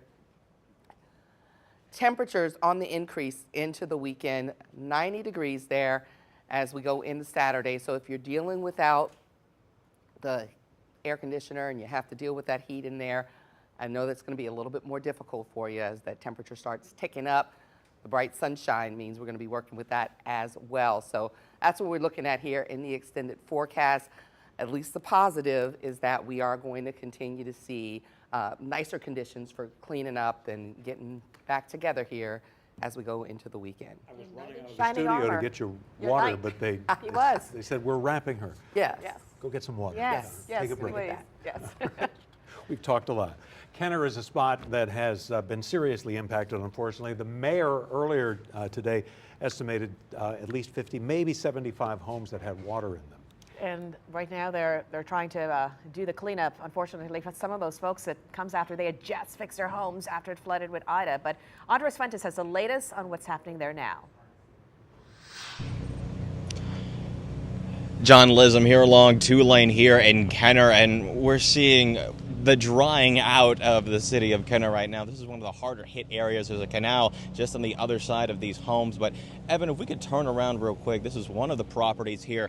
It's a home that isn't raised, and you can see all of this stuff completely scattered on the front lawn, drying out. We've been seeing the homeowner as well as family members come in and do what they can with vacuums, with fans, with anything they can get their hands on to just do what they can to dry everything off after they were filled with water, again, from that canal that overflowed due to those rainwaters. And I'm joined with Miss Ann, who lives directly next to that home over here. Miss Ann, your property is raised. You told me you raised it after Hurricane Katrina. Yes. Haven't flooded since, but a lot of homes in this area did flood. Yes, I took the dog for a walk around the neighborhood. Every home that's not raised got water in it. Every single one. You can go around the block and it's like everybody's pulling everything out the house. And just like you said, it is not an understatement when I say everybody is out here. You could see all the cars lined up, and that's just family members coming on by from across the way just to try to help people essentially gut out their homes. What have you been seeing left on the side of roadways? I've been seeing a lot of furniture. Furniture, lots of furniture, carpet, but lots of furniture. Yeah, everybody's pulling everything out that they can. The insurance is so bad, it's like you almost don't want to claim it because it's just going to make the insurance go up even more. And exactly one of my other questions I wanted to ask you with insurance. Typically, we don't flood here in Canada. I told you I live in the area. I haven't seen waters that high ever in my lifetime. What do you think this might do down the line for insurance, utility costs, and things of that nature? Well, the insurance, I'm sure, we're going to take a big hit. Not only has it doubled since last year, I'm raised, and I had, after I raised the home, it was $400. It's doubled now. It's $800 a year. And the homeowners, I haven't gotten the new bill, so I don't know what that is. But my neighbor across the street here, their insurance went up to $8,700 a year, and the home is only worth $250. So it's like sucks everything, all the money that you might be able to save. But I don't know what's going to happen as far as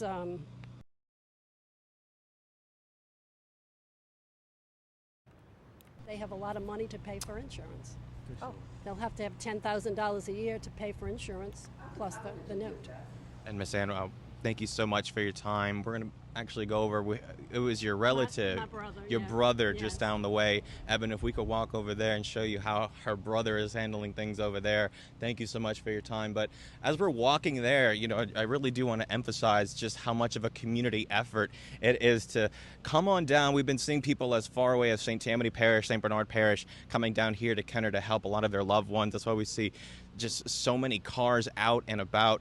Hopefully we'll be able to talk to Miss Ann's brother. When we first pulled up, we actually saw him vacuuming out the floors of a car, of a sedan, on the lower lying cars. But as you can see, Evan, if you want to turn around real quick, we're seeing Kenner residents out here doing their best to clean up. This looks like remnants of siding of a home. And that home is raised, but the home you're looking at right now, that one is not raised, and you can see this door open, a sign that people are trying to air out what they can after really hours of flood waters that they had to deal with. Now, this is Miss Ann's brother's house. As you can see, it's a family affair. How's it going? I talked to your sister, and she told me I had to pick on you next. Do you mind if I talk to you real quick, sir? Don't put me on TV. Oh, don't put you on TV, but how about we flip this camera real quick? If you could tell me, what was that like yesterday and this morning, really? Now we're seeing it your... just reminded me of Katrina. Uh-huh. Okay? Every house here for Katrina got flooded. And I didn't think the weather was going to be that bad. Uh-huh. You know what I'm saying?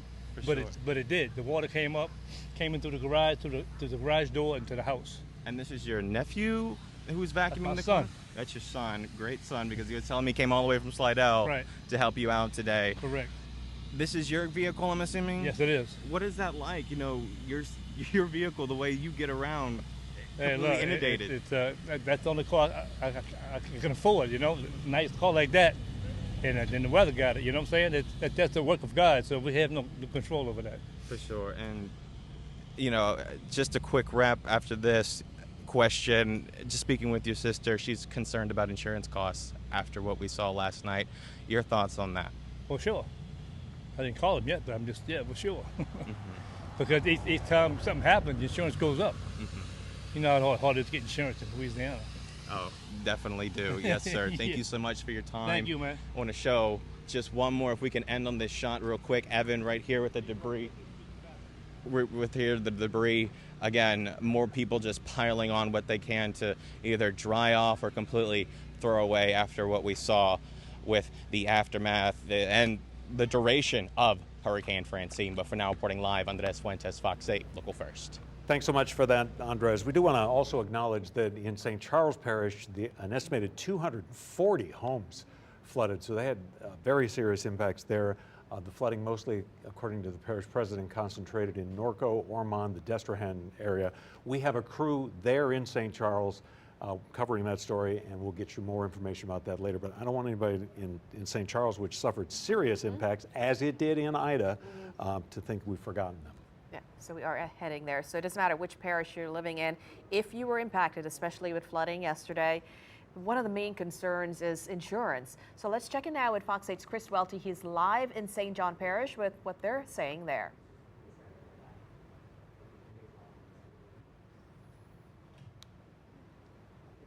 All right, we're trying to establish that shot, so we'll get to that when it comes up. You know, I do think that it's what we have heard from viewers a lot this morning, and even last night, is, well, I didn't have this impact in Ida, or this didn't happen to me in some other storm. And that's the way these things work. Wendell Curall was the former director of the general manager of the South Lafourche Levee District, and I was speaking with him one day about his experience of talking to true hurricane experts, and one of them had explained to him that you think of a hurricane as a big force of winds, kind of consistent, and he said it's really more like, if you think of it as inconsistent jello, or some of it's thicker than others, that's kind of the way a hurricane works. It's not a consistent wind, and that's why sometimes we see these sort of inconsistent kind of effects. Right. I don't know if this is a good analogy, but we're all unique individuals with our own DNA, and I feel like the storms, they come with their own different makeup, and the path and everything makes it unique. Not one is exactly like the other. In the meantime, let's check in on what's happening at the gas stations. Well, we're here in the heart of Thibodaux at the Go Bears gas station here, which is an area that is still got gas, and the people are lining up right now to get that and get other stuff right now. There's a line that's being actually kind of coordinated with the gas station and also with police who are here, and they've got barricades up so they can kind of like control the actual line of people. And this is something that I've seen. Actually, I was in this exact parking lot 3 years ago after Ida. and it was much worse at that point, although this line is still pretty long, and we're in the afternoon now, a day after Francine passed through here and made landfall. The issue right now being that there's still power outages for most of Lafourche Parish. That includes Thibodaux, and so they're working hard to get that power back on. A lot of people in the area have generators, and they're either having to fill up their vehicles or they have to fill up those gas cans. And right now, we see people are still doing this. And ma'am, I know you're just dealing with some stuff out here today. Can you, how's it going for you? People being nice to you? Barely. I think there's some frustration, obviously, if you have to wait in the line to get gas. But look, what are you going to do? I mean, we're just going to take it one step at a time, let the line stay rolling. If they don't keep rolling, if they won't skip, we're going to call the police. We're not skipping. No skipping the line. Because everybody needs gas. Yeah. And Thibodaux police have made their presence known out here today. Yes, we already have to hook up 3 people already. Well, we don't want anybody else, okay? That's 3 people too many. We got to be nice out here, y'all. A hurricane went by. That's not a good thing. Let's get out of the way of these cars, Jake. Why don't we walk over here real quick? Let's walk over here real quick. As you can see, they're doing their best, guys. This is a stressful situation whenever you have an entire parish, almost an entire parish, that's without power. We know Lafourche is not the only ones, but this is what we have. You have a few gas stations that are operating. They have gas to give, but there's a lot of people that need it. And so the line is what it is. And as you said, they have barricades, or as she said, they have barricades up. Thibodaux police are out here trying to direct traffic, trying to do all the things they need to do. But in the meantime, we know there was some flooding in Lafourche Parish yesterday due to the storm. We know that a lot of that water has now subsided. There were a few homes, I was told by parish officials, that did get water in them. Some people did actually need to be rescued yesterday. Water rescued 26 people, I was told, got taken to the shelter of last resort at the height of the storm last night by the sheriff's office. And so now we're dealing with kind of the aftermath of that. Again, a lot of people carrying gas cans, trying to get the gas that they need to fill up those generators or fill up anything else they may need. Maybe they're getting out of town. We don't know. At this point right now, still waiting on that power to come back. But as you see, communities just trying to keep the stress levels low. Yeah, you have to wait in line, but give the folks out here a break. They're trying to do their jobs. Police doing the same thing. But we'll try to keep it in good spirits the best that we can. But I'm Josh Robertson reporting here in Lafourche Parish for Fox 8 Local First. Ooh, we remember those lines after those storms. Oh, absolutely. Ooh. And people with strategies. I saw people at 6 o'clock in the morning the other day. But then other people may have that strategy too. Well, and that happened, I think it was Hurricane George, which was the first evacuation of New Orleans in almost modern times in terms of the population we have and the suburbs. And people took River Road, and it was an expressway. And then the word got out. And then by the time they did contraflow, River Road was a parking lot. So same thing with Highway 90, it just going toward Texas. First time a friend of mine went there with no issues. We had another evacuation. It was a parking lot. So, the issue overnight in a lot of places was high water, and that included Lakeview. Maddie Kurth caught up with some homeowners who were trying to keep their spirits up. I mean, it's kind of falling into the absurdity, right? Like, we're all here together. It's the first time. My dad is here and visiting and from out of town and meeting Becca's parents for the very first time. And that was going to be that we were having lovely dinner upstairs to really celebrate that. And we are getting to know each other very well. Very well, yes. Ain't no party like a hurricane party, That's right? When you hunker down, you are hunkering all of yourself down. And we're all alive and well. So I think that's the biggest thing is yes, this is frustrating. Yes, this is a lot. And for many ways, we're terrified. Is this going to happen again after we invest all this stuff in here, all our finances and time in here? But at the end of the day, we're alive and well. And that's something we never want to take for granted. Which was a wonderful way to have an outlook about that, because the backstory on this is this couple's getting married. They had both sets of parents visiting. They were meeting for the first time, big celebration planned. He had gone upstairs and came down to check on a pie or something that they had put in the oven, and he noticed flood waters were coming into the house. So they were getting, the in-laws to be were really getting to know each other. Well, the vows say for better or for worse. We know they can deal with the worst, right?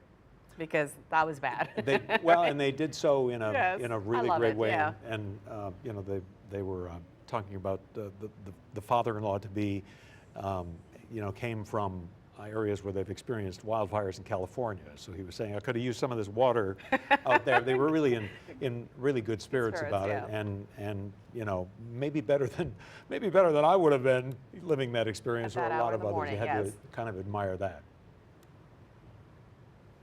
Earlier today, Andres Fuentes talked about the situation there with the mayor of Kenner, Mike Lasser. We're here in the city of Kenner taking a look at how the city is doing in its recovery efforts after Hurricane Francine. I'm joined with Mayor Mike Glazer. Mayor, could you kind of tell us a little bit about, now that the sun is up, we've been seeing Kenner Police, Kenner Public Works, crews just out and about assessing damage. What can you tell us about progress being made thus far? Well, we know that some parts of the city in the northwest side did regain power early this morning. Not as much as we would like, but our crews are out assessing damage. They're doing building assessments. The public works crews are going out any downed trees, which we surprisingly didn't have a lot of downed trees blocking roadways. And I know University City, Lincoln Manor, a lot of those areas flooded due to overflowed canals. What can you tell us about those areas? I'm seeing that water finally get out and about, out away, and not an issue. Yes, it did take a lot longer than I would have liked for the flooding to subside. But when I was out early this morning around 5:30, 6 o'clock, you did see a lot of progress made in the West Esplanade Loyola intersection and the surrounding areas, because that by far was the hardest hit area with our flooding, which is on the 3700 block of Tulane and that part of University City. And Mr. Mayor, I know power is a big concern. Me living in the city of Kenner, I'm without power, several family members, and several thousands of people here in the city of Kenner without power. Any timetable? What is the real hiccup that you're hearing from Entergy? No, they won't give us a timetable because, as you know, this morning is when they first went out.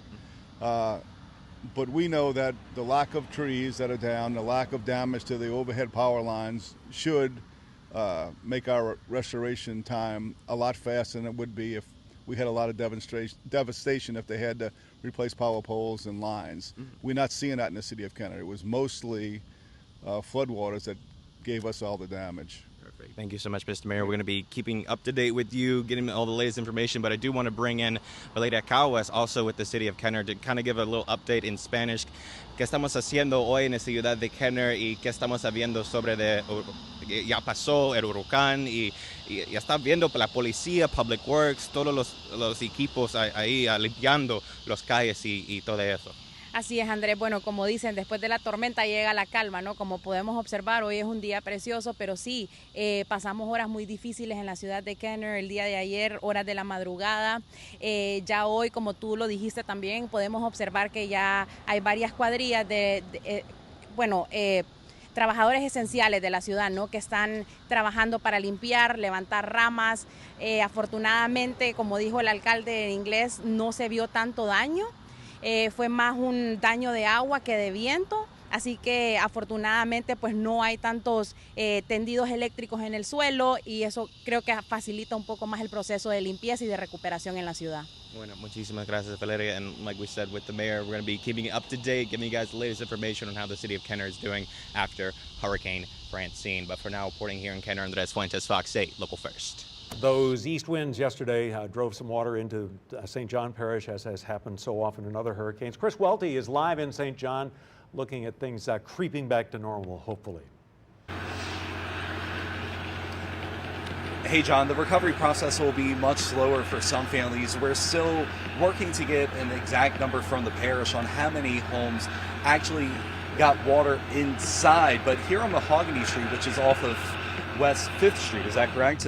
West 5th Street here in Laplace, 2 homes flooded, get this, for the 4th time this year. And remember, we've only had one named storm, and this is the 4th time that 2 homes in this subdivision has flooded. Joining us live right now is Josh Payne, and just walk us through last night, how quickly that water came up and how soon it went into your home.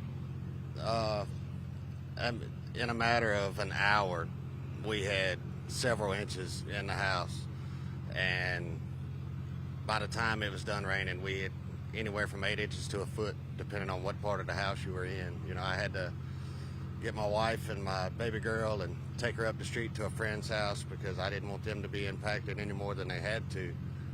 and it's devastating. You know, the fourth time in 2024. You know, January 8th, January 24th, and April 10th. And now 9/11, we're flooding again, and it seems to be the same problem. And you were telling me a little bit ago off camera that last night you didn't hear that hum, which we hear in the background, and that's the hum of a pump for this neighborhood. That's the backup generator, if you will, for the pump that all our water gets pumped to the river here. It's gravity fed to the pump, but once it gets there, it pumps it directly to the river. And we haven't heard anything. 8:52 this morning, that generator fired off, and you can see the water is receding. You know, almost instantly you could see the water moving that way. And I don't understand why it takes after the rain. Why do you wait till our homes are flooded before we turn this stuff on? You know, the infrastructure can't take this repeatedly. And looking at your home right behind us, I see you have some storage containers. You're trying to let some rugs dry out, and I even see some of your daughter's toys and even her crib loaded up on the trailer behind us. Yes, sir. We're going to have to move to a friend's house. You know, obviously she can't be here, 2 years old. And the hardest part for me is she doesn't understand.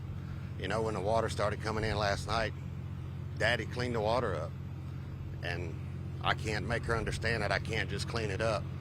And when my wife tried to put her to bed at our friend's house, she wanted to come home and go to sleep in her bed with, you know, because Daddy's here. And that's the hardest part for me, is my daughter doesn't understand. And as a father in this situation, I can't protect my family. I know it's heartbreaking, it's devastating, whatever word you want to use. It's just an awful situation. What are your hopes for the parish? That they get it figured out, how to get the drainage figured out. You know, talking to people that lived in this neighborhood their whole lives, that are 60 years old, this hasn't always been an issue. We've lived here almost 6 years, and aside from Ida, we never used to get close to even getting water in the house. And so I'm not sure what's changed over the past year and a half, aside from digging a ditch behind my house and putting culverts in from the next 2 streets, which is diverting even more water, and then the pump not running when it should. And if I ask a parish official, if I see, hey, you know, what's up with the pump? Oh, it's working fine, it's working fine. Well, if it's working fine, why have you been working on it the last month? Track hose digging up the street, they still got stuff caution tape off over there. Why do we wait until this storm season to revamp or fix up an already degraded condition? You know, I feel like they should have done a little preventative maintenance here and been better prepared for what was only a Category 2 storm. And what's the next one going to be? You know, do I just every couple months keep rebuilding my house? You know, I can't sell it. Nobody's going to buy a home that's flooded 4 times.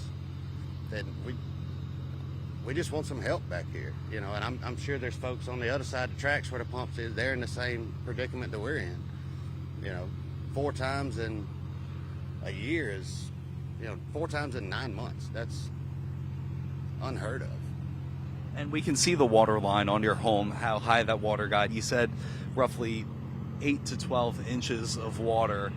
So, I mean, it had to be just a scary situation for your family to get out during a hurricane, to get to shelter. Very, very. I had to convince my wife that we would be safe to drive up the street to the neighbor's house. I didn't really know if we would or not, but I knew we had to be safer leaving than staying in the rising water, because we didn't think we were going to get any. So when you start getting a few inches, well, that few inches could easily turn to a few feet. You know, you don't know. So the best thing to do is seek high ground. And I just don't feel like that this should be a repetitive issue for us. You know, because we've been on the news before to try to explain that this is a repeat problem, and we don't really see much help coming from local government, state government, anything to try to, mitigate these issues for us. And look, we're going to work as hard as we can to get answers for you and your family and your neighbor as well. And our thoughts and prayers are with you and your family as you all continue to navigate through this. Thank you so much for joining us today.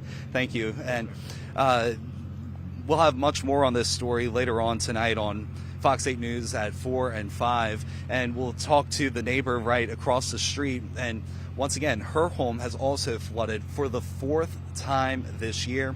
She tells me that her kids are 3 and 7 years old, her 2 young boys, and last night they also braved the flood waters to get to higher ground. Last night, a flash flood emergency was declared for this area, and the National Weather Service, they were telling people only leave if you had to seek higher ground, and that's what these families did. Quite a dangerous situation for these families here on Mahogany Street in Laplace. And Jimmy, if you can, you might not be able to see it from this angle, but the home with that white pickup truck in the driveway, you can see the water at that home. They're a little bit higher than this point where we're at on Mahogany Street, but you can see the water, it was more than halfway up their front yard. There's ditches that line both sides of this street, so those obviously were filled to capacity as this neighborhood was dealing with flooding. But once again, the parish does not have an exact estimate on how many homes did take on water, but we're hearing that there's at least 3 or 4 here in St. John Parish that flooded, and the parish, they're continuing to deal with power outages. At the height, we were told that they had more than 14,000 customers without power, but we have seen power crews from across the region descending here in St. John Parish to begin that restoration process. DOTD, they have crews out here as well. They're trekking on the street signals, making sure that all of those traffic lights are still secured onto those poles, so that way when power is restored, those traffic lights will be working again. The St. John Parish Sheriff's Office, they're also at a lot of those intersections where the traffic signals are out. They're making sure that everyone stays safe. The recovery process is just beginning here in St. John Parish, and we'll continue following the progress. Reporting live in Laplace, Chris Welty, Fox 8 Local First. Thank you, Chris, from that update from St. John. And your heart just breaks for folks, and you understand if you want to sell, it's hard to sell because of mortgage rates and interest rates, and it's a double-edged sword. Like, what do you do if you're trying to get out but nobody's buying, and you're trying to get out, and then you get repeatedly flooded, and then you're dealing with the insurance costs? In the context of a community that has experienced a good bit of flooding. Oof. Connor Norwood is a River Parishes gal and knows a lot about that area, and you just feel for that family. Yeah, that's it. It's my stomping ground, St. John, St. James, and unfortunately, we are seeing that happen all too often. You get the water filling up in the streets, and then you got a couple of places where it is getting into those homes every time we get these big downpours. We're going to be monitoring that situation, and your heart goes out to those families. This is what we were dealing with as we saw Francine moving through yesterday. There's your track, that wiggle right across parts of St. James, St. John, and then into St. Tammany Parish is where the center went. And so those effects right along that area to the right side of that storm, really impactful all the way through Terrebonne, Lafourche, and into Jefferson and Orleans, as well as Tangipahoa, St. Tammany, as well as that storm moves on. The good news is we're seeing improvements. This is the last that we're going to see of Francine. At 10 a.m. advisory, 35-mile-per-hour winds, but that system is dying down to our north. We've been showing you that yellow is your final track where the storm ended up going and how that forecast edged to the east throughout that forecast period. And just a big reminder, pay attention to the cone.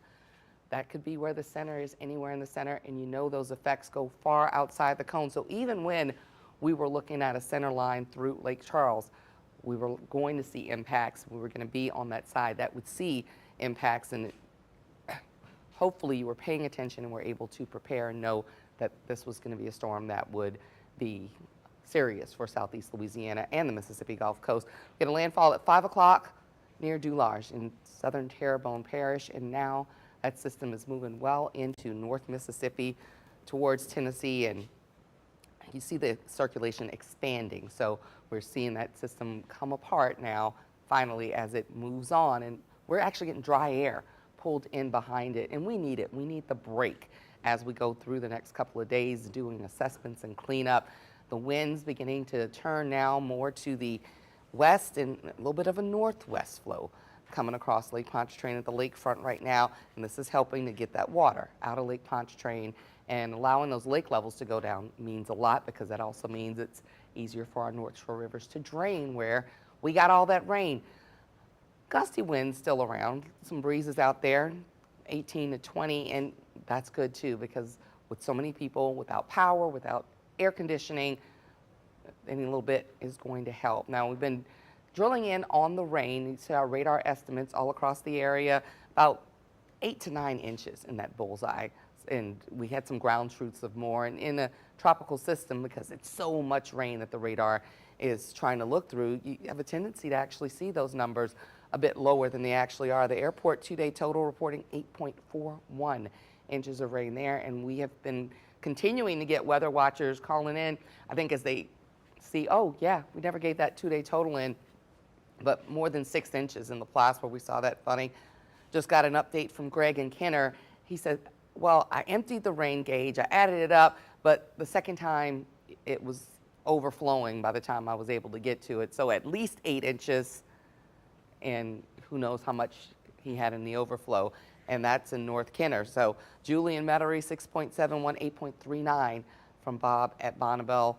And I'm sure we're going to be getting more and more of those in. But the ground truths that are coming in, letting us know that, okay, those radar estimates, definitely in line and probably a little bit low for some locations. We'll get a chance to dry out now, that water going into the river systems.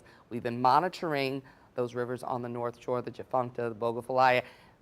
Everything seems to be, all the forecasts as we're getting the rain into the system, following the models, looks like they're going to crest in a reasonable place where they're not going to cause much more flooding than what they're already showing across the area, which is not dramatically impactful as comparison to what we've seen in some other cases. We're going to continue to monitor that situation, but if you're worried about those North Shore rivers, everything appears to be the highest flood levels right around the moderate flood, and we'll update you as we see those numbers getting updated. In the meantime, going through Friday, Saturday, Sunday, dry weather, clear skies, comfortable temperatures if you have the air conditioning going. I think by the weekend, you may be starting to think, oh, it's a little hot out there.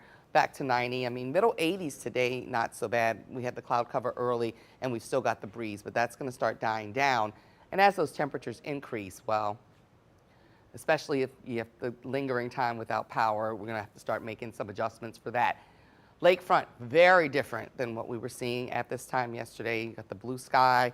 Things have calmed down significantly on Lake Pontchartrain, and this is your look back towards downtown, where you've got plenty of sunshine, 83 out of the airport, 84 in Belle Chase, and 78 at Slidell. So your extended forecast, it's a good one, actually, and I think we need some bright spots. So at least we do not have to worry about weather here over the 7-day period. Looks like we'll have comfortable conditions, especially for the next 3 to 4 days. Just hope that people get their electricity back on if they don't have a home generator and not melt as they try to recover. I did want to ask, remember that question? A lot of folks had emailed us saying yesterday when the rain had stopped, they still kept seeing those winds and they couldn't understand. Can you explain that? Because so many viewers were asking that. The rain has stopped. What's going on? Okay, so you know that hurricane symbol? It's that circle? Well, those winds are still there in the circle, even though this storm was able to drag in some dry air, and you kind of saw some of the backside of that rain getting dried up. Didn't dry up the winds. So that low pressure center was still bringing in those strong hurricane force winds in many instances across the region. We had folks in Lafourche saying, wait a minute, the rain stopped hours ago and this is the worst wind that we've seen. The wind is still part of the hurricane. That's what, when we're saying categories, it has nothing to do with the rain, it has everything to do with the winds. And don't be surprised if some little like remnant sort of lone straggler piece of wind comes by. And I was in my backyard one day, I told Zach, on a calm day, just enjoying the backyard, and all of a sudden the wind came up out of nowhere. My wife's decorations in the yard started falling over, a couple of them, and then it stopped after about 7-8 seconds, 10 seconds max, and it was a calm day. And I said to Zach, what was that? And his theory was it was a little piece of remnant, part of the atmosphere trailing a storm that had come through. Just got sucked on down to the surface. Crazy. Thank you, I needed to Nakandra. have a phone going at the time. Thanks. All right, thanks, Nakandri. In the meantime, on a more serious note, St. Charles Parish has many dozens of homes. In fact, the estimate was 240 homes flooded in St. Charles Parish, and that's where we find Jacob Bradford, who is live there following things. Hey guys, that's right. Yeah, we're right off of River Road in St. Charles Parish in front of Papa T's Seafood Market, and standing in front of me is the owner of Papa T's, Mr. Tony. So take me through your night last night. How was it for you? We had no real issues. We lost power here about 10 o'clock, and about 11:30, quarter to 12, my daughter-in-law texted me and said power had been restored, and everything was fine. I came here this morning. Nothing really wrong other than a little cleanup, just trying to get ready for tomorrow. I know that power is super important for you because you have a seafood market, so take me through that. We have an enormous amount of fresh seafood in the freezer, and we were prepared to put generators and things like that in case we had lost power for any length of time. We knew we were good for 24 hours, but after that we would have had to put generators on it and try and keep it going. So after last night with those strong winds and that, crazy rain, I guess it was a pleasant surprise to walk in here today and not have to rain. Absolutely. It was a godsend. And so how was it for your drive?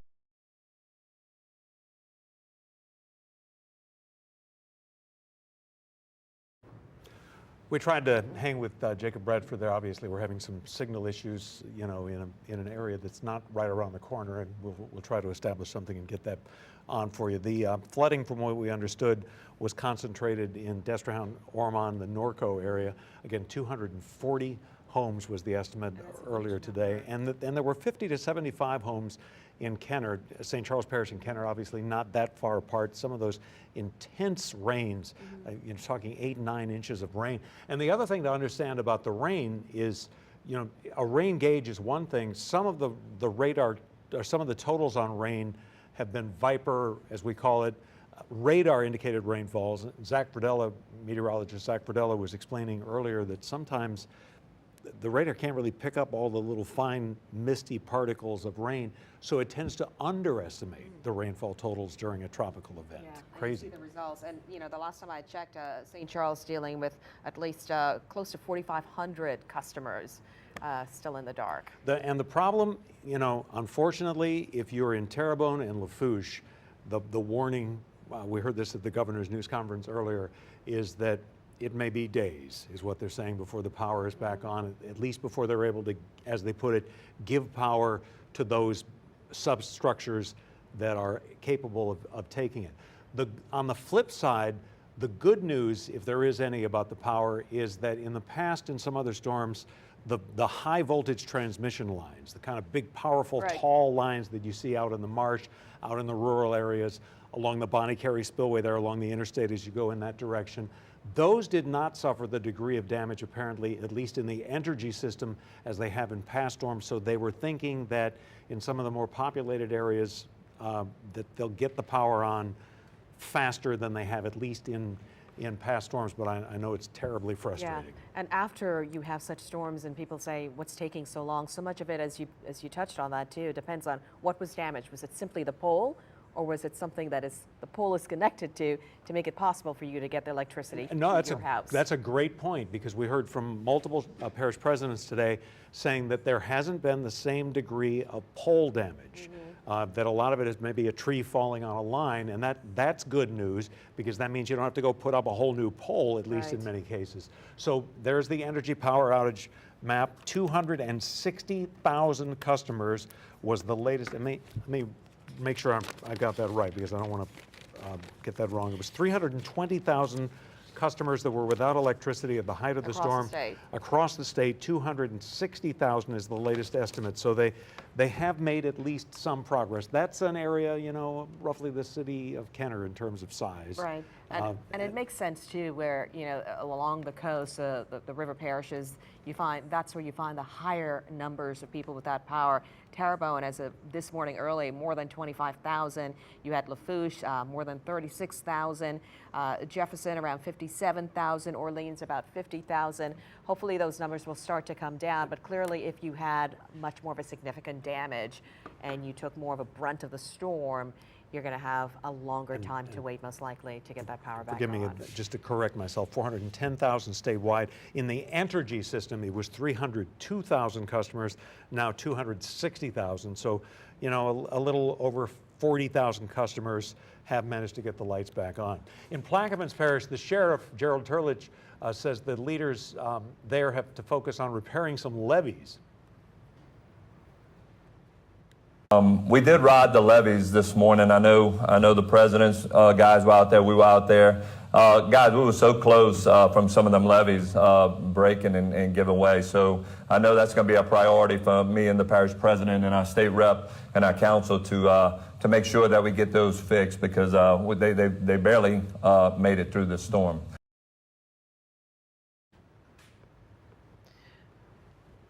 Okay, so we've been talking a lot about power, the restoration, and Sabrina Wilson has some more on this. We're here on Wilson Drive near West Esplanade in Metairie in Jefferson Parish, and as you can see, Entergy crews are working to restore power. Now, Entergy said earlier today that some 279,000 of its customers lost power due to Hurricane Francine, and fallen trees and other vegetation was part of the problem. Entergy Louisiana's CEO says they anticipated problems because of last summer's drought, a drought that put a lot of stress on trees and vegetation. And we know with high winds associated with tropical storms and hurricanes, trees can come down and impact power lines. Now, Entergy has not given a firm timeline for getting all the power back on, but it is expected to take longer in some of the hardest hit areas like Terrebonne and Lafourche. So patience is urged. Now, we're told that there are thousands of Entergy crews out here working to restore power in Jefferson Parish, in Orleans Parish, in Lafourche, in Terrebonne, but it is going to take time. Thankfully, the weather is cooperating. There's sunshine. I'm looking at blue skies mixed with clouds, so that will certainly help the effort. Finally, you know, Entergy says if you see some down power lines, don't touch them. Report it to the utility, but definitely stay away. Reporting from Jefferson Parish, I'm Sabrina Wilson, Fox 8 Local First. Okay, let's go to the North Shore now. And the issue there, rivers, right? Right. There are two issues on the North Shore. One is you have a lot of minor waterways that are flowing into the rivers, the Bogafalaya, the Tchefuncte, that sort of thing. On the North Shore, they drain with gravity for the most part. So the Tchefuncte River, for example, the Pearl River will flow into Lake Pontchartrain. When Lake Pontchartrain is high as it is, despite the west winds, it's like a big bathtub that's full and the water can't drain as readily. So they're not looking for major catastrophic flooding, but they will be, in some cases, moderate to almost major flooding along some of these rivers, and that's an issue that Rob Masson has been looking at. It is the day after Francine, and what you are looking at is a fairly common sight along the Mandeville lakefront, Lakeshore Drive, underwater. No vehicles going by here today at all. Francine brought a lot of rain, and finally, as you can see the waves coming over the breakwater, the higher lake is pushing into this portion of Mandeville and flooding one of the institutions here at the corner of Girard and Lakeshore Drive. Don's on the lake. It's been here for a long time. It was an old military hospital from the Civil War days, and the water was up about a good foot or two higher than it is right now, but the people who own this establishment have dealing with these floods down to a fine art. They have been through this before, sometimes 2 or 3 times in a year. They're a bit tired of it, but they have constructed this place in a way to where they could deal with the flood water. Today they're sort of squeegeeing and hosing everything out, and hopefully they're going to get back up and running in a matter of days. As we go inside, you can see some of the mud that they've taken out of the place, and they are basically just pushing a lot of water out as they try and clean things up. But everything is up off the ground, and they are busy mopping, hosing, squeegeeing, something of a ritual that they've become accustomed to. I'm talking with Charles Tassam, who is one of the owners here, who has been part of the process to get cleaned up. And Charles, how's it coming along this morning? Oh, it's a ritual. This is a family bar. Yeah. And we're a tight-knit family. It's my sister-in-law's family owns the bar. And they've owned it for a long time, right, Charles? It was a Civil War hospital at some point in time, so it's seen a lot worse. But this was mild for us. It was about 1.5 feet, and thank God there were no trees down. And I think everybody in Mandeville was safe, so we couldn't be happier. And since, I guess, Ida, this bar's been pretty much more popular than ever, right? I mean, how eager are you to get reopened? Oh, I think they'll probably open up in the next day or two. And yes, very eager. Mandeville's received the bar well. The bar was renovated after the last hurricane, cleaned up, kind of changed it a little bit, and now it's a much nicer establishment. So we couldn't be prouder of it. Where did Francine's flood rank in terms of the floods that you all have experienced over the years? About 1.5 feet. So I think based on what I know, it was probably about a 6. So it wasn't bad at all. What have you guys learned over the years about how to deal with this flooding? Well, you know, it's a masonry building, so it's relatively safe. All the electrical has been moved up many, many years ago to make it easy to kind of clean out when this happens and then reopen as a bar. And so lots of electrical work, but lots of sweat and blood. But like I said, it's a family place now, and we couldn't be prouder. And I said, we're a really tight family, so we always look out for each other. All right, Charles, best of luck with it, buddy. Thank you so much. Thank you, guys. Appreciate you taking a moment for us. But they are working very, very hard here to get reopened. They hope to do that by tomorrow. And they've been through it before, and they're doing it again. From Mandeville, Rob Masson, Fox 8 Local First. And a live look now at the governor's news conference. We're expecting yet another briefing from Governor Jeff Landry. This is Deanne Priswald, who is the FEMA administrator. Priswald, and I'm the FEMA administrator. And Governor, thank you for letting me join you today as we assess some of the impacts from Hurricane Francine.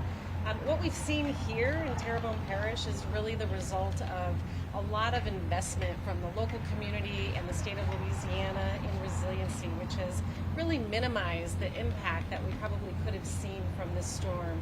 Although we know that there's still people that have been impacted, and that's part of what we're doing here today, is to really understand the impacts to the community. We also know that this community is still recovering from Hurricane Ida, and some of those damages that they experienced then are really causing additional problems today. And so we're going to continue to work closely with the governor, with the parish leaders here to help through the original recovery process, but also better understand what we can do today from this storm to help stabilize the community in the event that we have another hurricane, because it's still very, well, not early, but it's the middle and the peak of the hurricane season, and we know that the potential for another hurricane is likely out there. And so I just want to say thank you to the community here for sharing with me some of the concerns that they've had and the things that we can work on as an agency to help this community better recover, but also to celebrate all of the work and the investment that they have made in resilience to make this community stronger and to protect its people. It's really, really remarkable. So, Governor, with that, I'll turn it over to you. Oh, come on back. Well, look, to echo what the administrator said, well, first, let me recognize how much we appreciate the administrator being here. I think it speaks volumes for how much they understand the vital infrastructure that Louisiana has along its coast and what the impact of those hurricanes are. You know, I would have loved to get through this hurricane season without any storms. And as she said earlier, we're really kind of at the peak of hurricane season as well.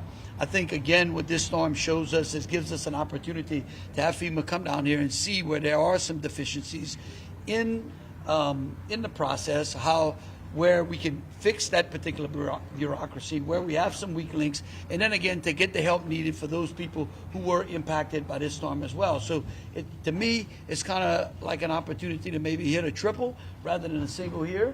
We're hoping to take some lessons learned. We had a great meeting in there.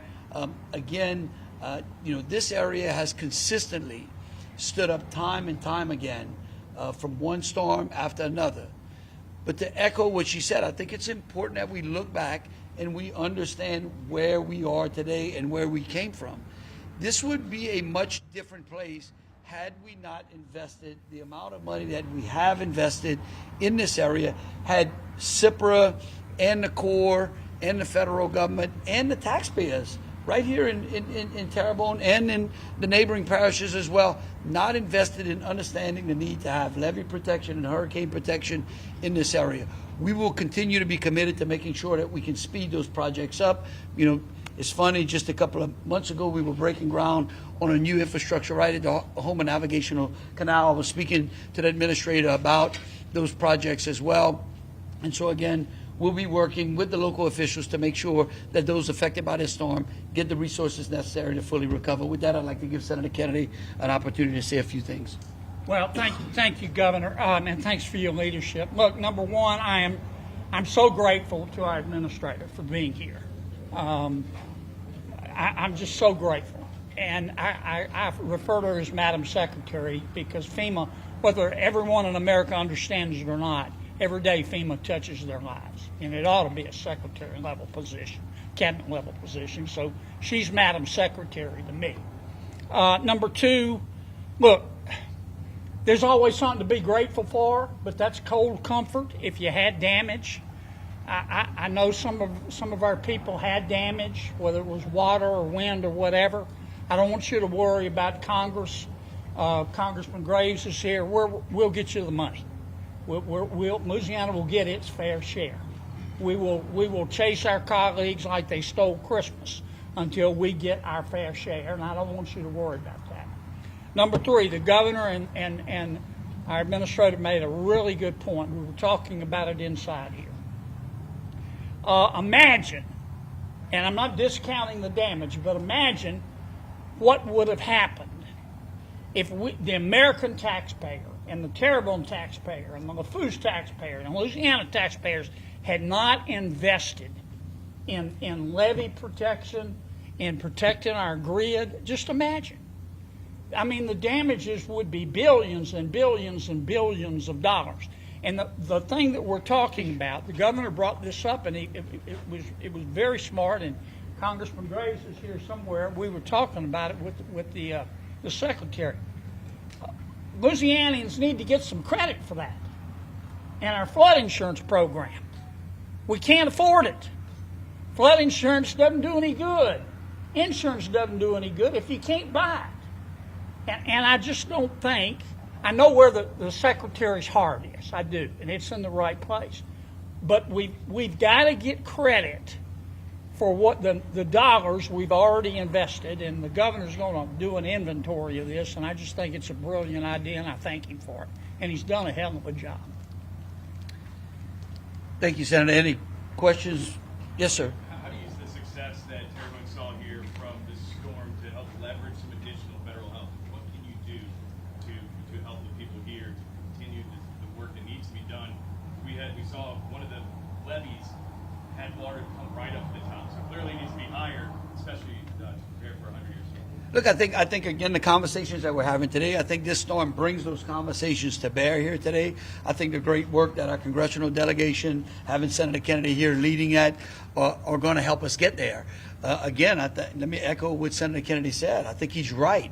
I mean, we should be able to go back and look at the piles of storms that have piled up on top of us and the amount of money that we've invested in it and the improvements that we made, and we should get credit for that. And we want to work harder for that. We'll have a discussion on trying to close the gaps in the levee system here in Terrebonne. I mean, we saw some houses flood in St. Charles Parish. We haven't gotten there yet. But again, that's an area under which CIPRA has a project. And if we can just get the project done and shovel ready and the permits made, and we made that plea to the Corps during the UCG meeting. And look, I think they're doing a good job as well. We just have to lean into them and make them understand that the quicker we get these projects done, the more times that we save the federal government money, the less she has to come down here. Not that we don't like her being down here, but again, it protects property and it protects lives as well. Can I say something? Well, you make a good point, and maybe that levy needs to be higher. I'm sorry. You make a good point, and maybe that levy does need to be higher. But my point is, what if there hadn't been a levy there at all? And that levy didn't just fall from heaven. We thank heaven for it. But taxpayers pay for that levy. And we need to get some credit for that in our flood insurance. That's all we're saying. That's all I'm saying. And I'm not fussing at our secretary here. I know where her heart is. But to some extent, her hands are tied, but there are things we can do to try to get those prices down. Hurricane Rita, we had 12,000 homes flood. Hurricane Ida, we had 3. Yeah. I'm sort of curious where we are now because we taxed ourselves in Terrebonne Parish. It seems to be working. But we're a great example. And I'm scared people are leaving Terrebonne. They go see Archie and everybody else. And Jason wants to keep them here. So. Yeah, we're going to work on it. I think it's 0. Martin, you're right. I think it's 0. Yeah, go ahead. What sort of state assistance, federal assistance do you anticipate for flood victims or hurricane victims? Look, we have put a request into the White House this morning.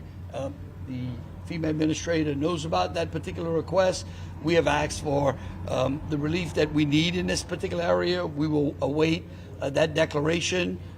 We did. I want to make sure y'all understand. We were able to get a pre-landfall declaration, which was huge, that helped us pre-position a number of those particular assets. And as we get that declarations, as those declarations come to us, we'll be putting that information out to y'all as well.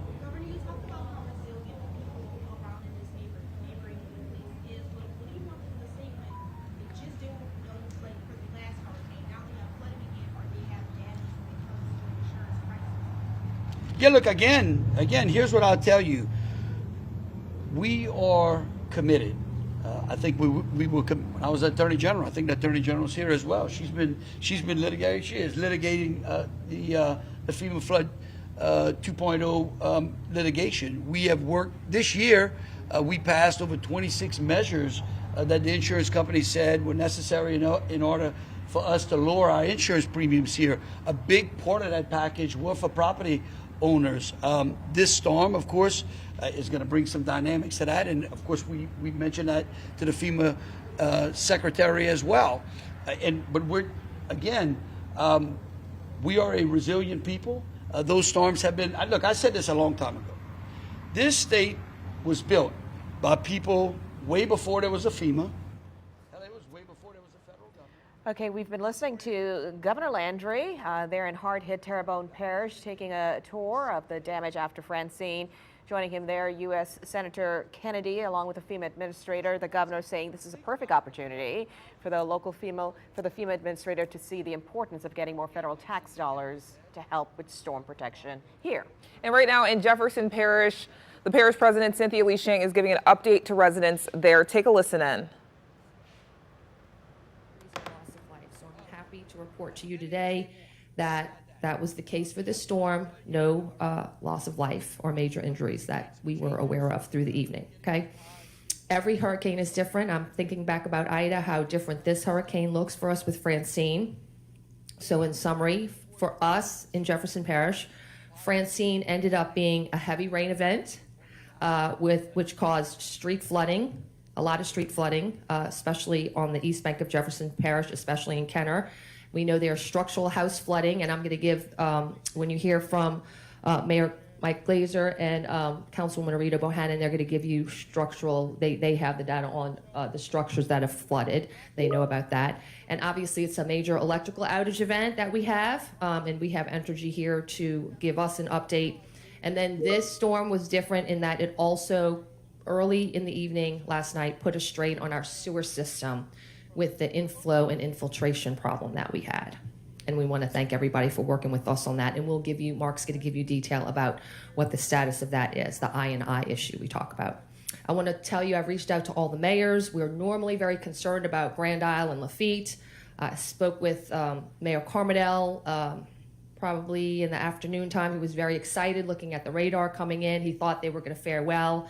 I really didn't understand what he was talking about, and then I got back here and saw the weather reports, and just the way the storm came in, they did fare very, very well, just how the storm broke off a little bit at the bottom. So that was good for us in lower Jefferson Parish, which is normally our very vulnerable areas. I want to give a special shout out and thanks to the Southeast Louisiana Flood Protection Authority West in Lafitte. They immediately began sandbagging, and they do have some levee systems that were under construction, but some of them were not, and they wanted to continue that wall the best they could. They were looking for HESCO baskets. We don't have HESCO baskets in Jefferson Parish. We were trying to supply it. Southeast Louisiana Flood Protection Authority West came in big for us with HESCO baskets. Joe was working on that feverishly yesterday, so we want to thank them for that. Mayor Kerner, I spoke with him this morning. He really said that made all the difference, so we want to thank them for that. All right, let's move to the discussion of Upper Jefferson with the drainage issues. As I told you leading up to the days, and Mark told you, we went into the storm parish-wide with 192 out of 194 pumps operational. And basically what I'll say is all the pumps were working with the exception of a few that we're going to give you more detail about that affected Kenner. And Mark is going to give you very much detail about those, about that. So our system was simply, the best way to put it, we were just outpaced with the sheer amount and volume of water that Hurricane Francine dumped on us, okay? How we normally view our drainage system is just very general. We can pump 1 inch for the first hour and a ½ inch every hour after that. Remember, we're going into the storm with saturated soils from all the rain that occurred last week. So put that in perspective of where we are. For the East Bank, we experienced 7 to 9 inches of rain. Some areas getting over a dozen inches of rain. 12.2 was one of the high points we registered on the East Bank. For the West Bank, this is the story. For the West Bank, they only had 5 inches of rain. I think that's why they fared much better. I think we only had one house structural flooding on the West Bank that I know of in Bridge City. West Bank fared much, much better, okay? Because of these rain totals that I'm giving you. 7 to 9 inches of rain, average on the East Bank with as high as 12.2 inches of rain. As of this morning, our pumps have caught up. The water has receded. Mayor, you felt like all the streets are passable? No, Councilwoman Rita Hannon? No, okay. So we got word from them early this morning, and I want to confirm it with Mark. No water in the streets, no overtop canals in Kenner. Okay. During the storm, I was able to, so last night when I was here and we were riding out the storm here, we were getting pictures from people, grabbing pictures, and I knew certain areas with certain intersections that was terrible, incredibly high water, namely one that we posted on my page, Transcontinental and West Esplanade, like a lake, right? Just looked like a lake. We were finally able to leave here at 1:30 when we felt like we could get out there, get our high water vehicle out there and not push more water into people's homes or businesses. We left here at about 1:30, and luckily when I got to the East Bank, in those same areas that I saw very, very high water, I saw the water receding. So we knew the pumps were working. Throughout the East Bank, we were seeing the water go down. Was not going down in Kenner, maybe not as deep, but Kenner, water, you guys were out with me early in the morning, both the mayor and Councilwoman Bohannon. 4 o'clock, 4:30, it was still high water. You got stuck. I think you both got stuck in areas. So that's where we were. So I was very glad to wake up this morning and hear that the water receded in Kenner. But as of this early in the morning, 4:30, we still had much of Kenner that was inundated with water and flooded streets. Okay. So as I said, Mark is going to give you more detail about what we learned. We learned a little last night when the media was calling. I took about an hour off. Mark and I sat down. He got with his people. We were able to tell you what we were knowing on the spot. As soon as Mark was telling me, I was doing the media, is giving you as much information as quickly as possible as I could, right? Mark was just sitting with me. I don't know what time that was, Mark. We were there and we did 3 or 4 media right after that. Midnight to 1, Mark came with me with data that he had. We knew we had some problems with some pumps. I literally did media right at that time, maybe talk to some of you, okay? We will, let me move on and you'll hear more from them. Let's talk about sheltering. We ended up sheltering 67 people at Terrytown last night, including some families that were actually from Kenner that requested in the middle of the night to get moved to Terrytown. At present, there are 12 people there. Sarah's going to talk a little bit more about those operations. I really want to thank, and this is what's different from Ida, Our recreation employees actually do the sheltering for us. So the people that give you baseball and football are trained to shelter people in the storm. And that is really, since Ida, we've really upped our game on that level. I want to thank our recreation employees who do this. They take a pride in doing it. They're happy to do it. We've trained for this, and they really got to shine last night. Jefferson Parish Human Services Authority was there helping us, along with the Sheriff's Office. I want to thank the Sheriff's Office. Sheriff, you had people there the whole time with us. The whole time, every time I went there was a uniformed officer right at the door. I want to thank you for that.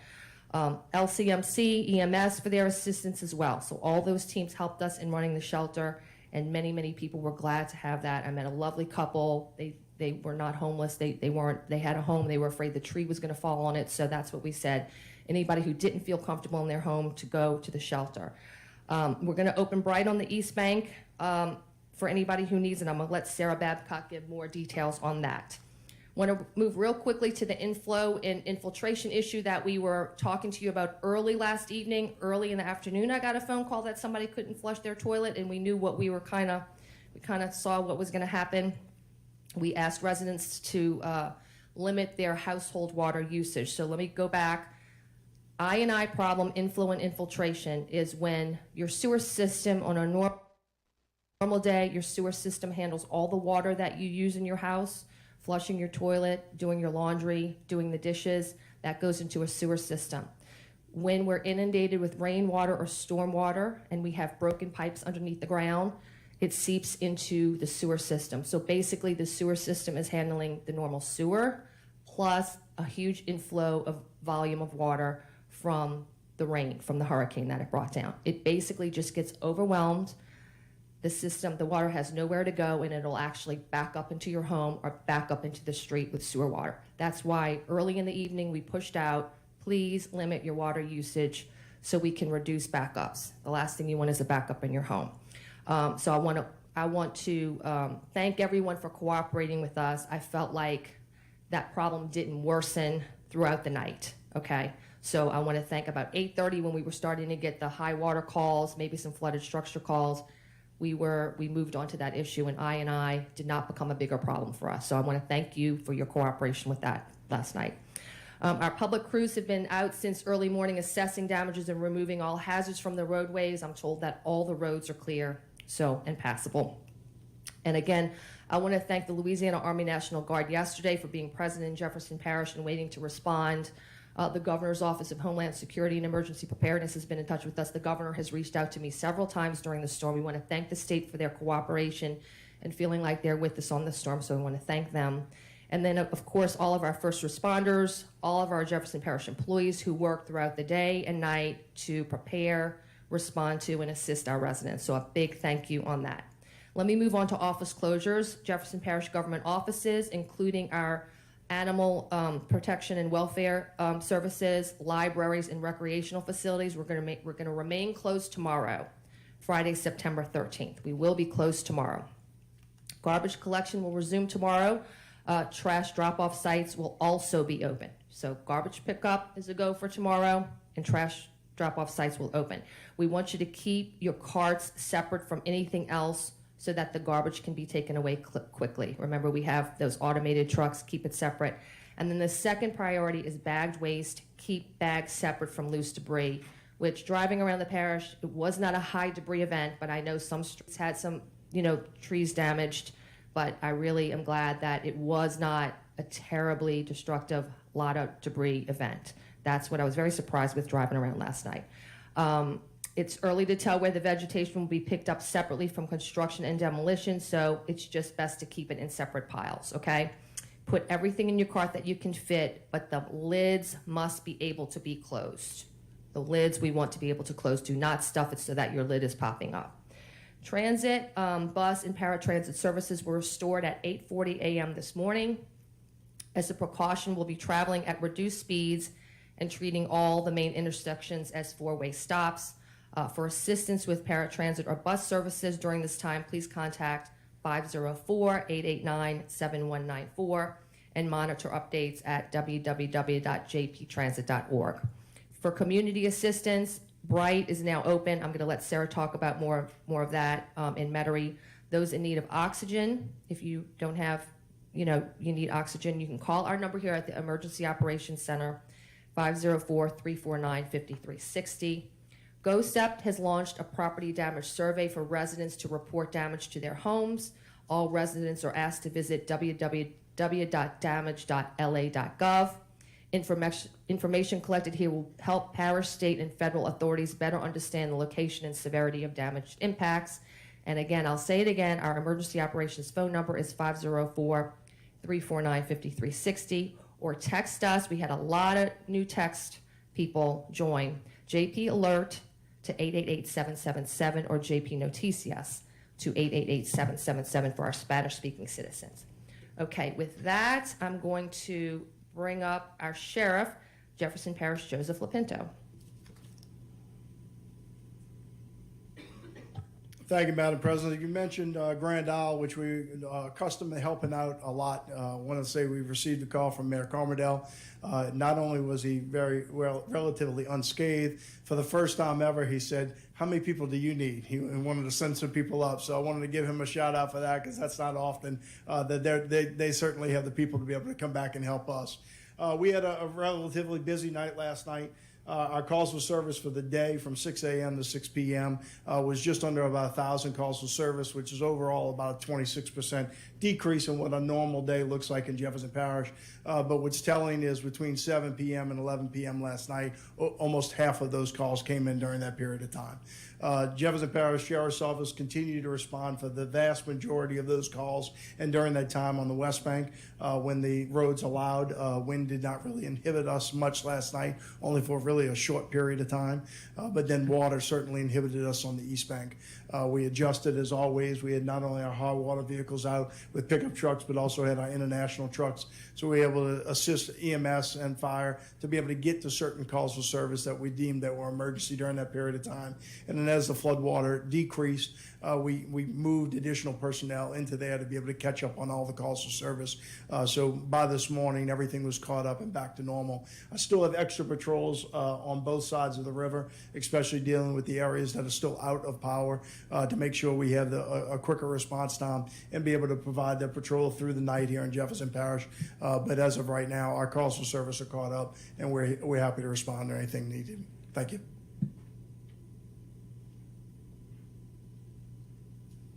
Thank you, Sheriff. I want to acknowledge Senator Kirk Talbot for being with us as well. Thank you for being with us.